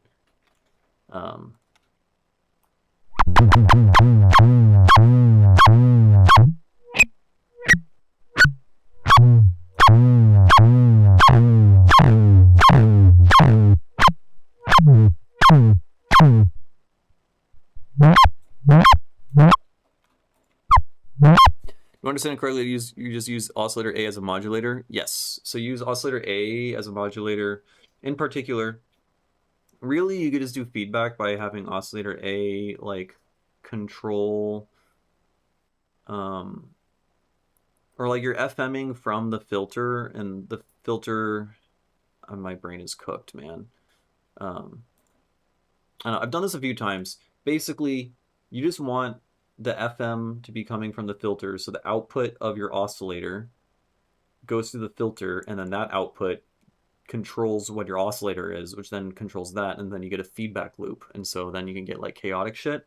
And then if you try like combing through like really small clicks, and so you can make like these weird, really dense clicks by like granulating a sample of like a saw wave, and then scanning through it really, really slowly, and then those clicks end up getting feedbacked.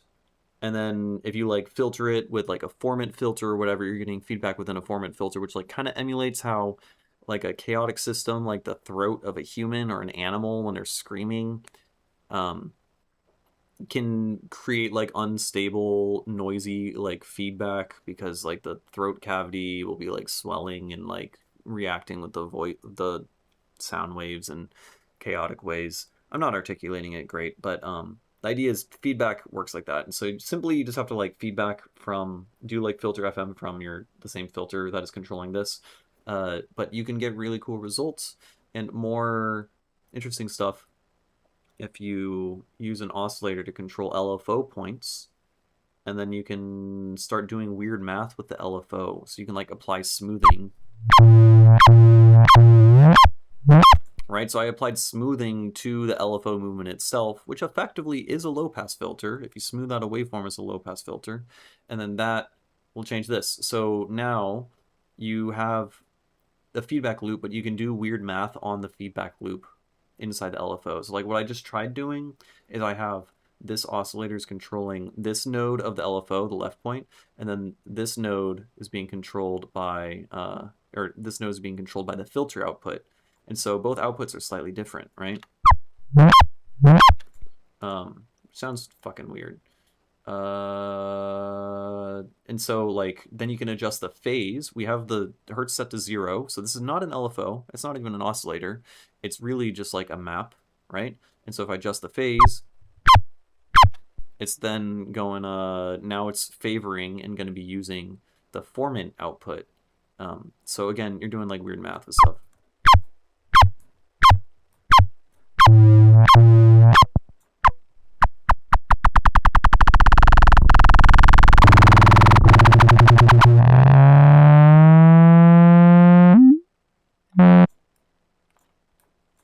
Anyway, I'm not doing it quite right now. I don't know what I'm fucking up on, but...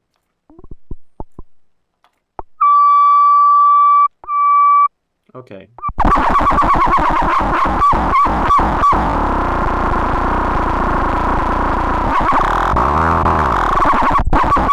Anyways, this type of shit, I think you can only do in Serum 2. And so this is where like Serum 2 I think is especially powerful. Weird feedback shit. Yeah. Okay, I'm tripping over my words and I'm saying dumb, stupid stuff and I'm tired, so I'm gonna stop the live stream. But hope y'all enjoyed it. Hope you learned something. Go, I don't know, give Jay Lang your email and shit. He'll appreciate that. Alright, I'm heading out. Take care, y'all, and I will catch ya in the next one, which is probably tomorrow.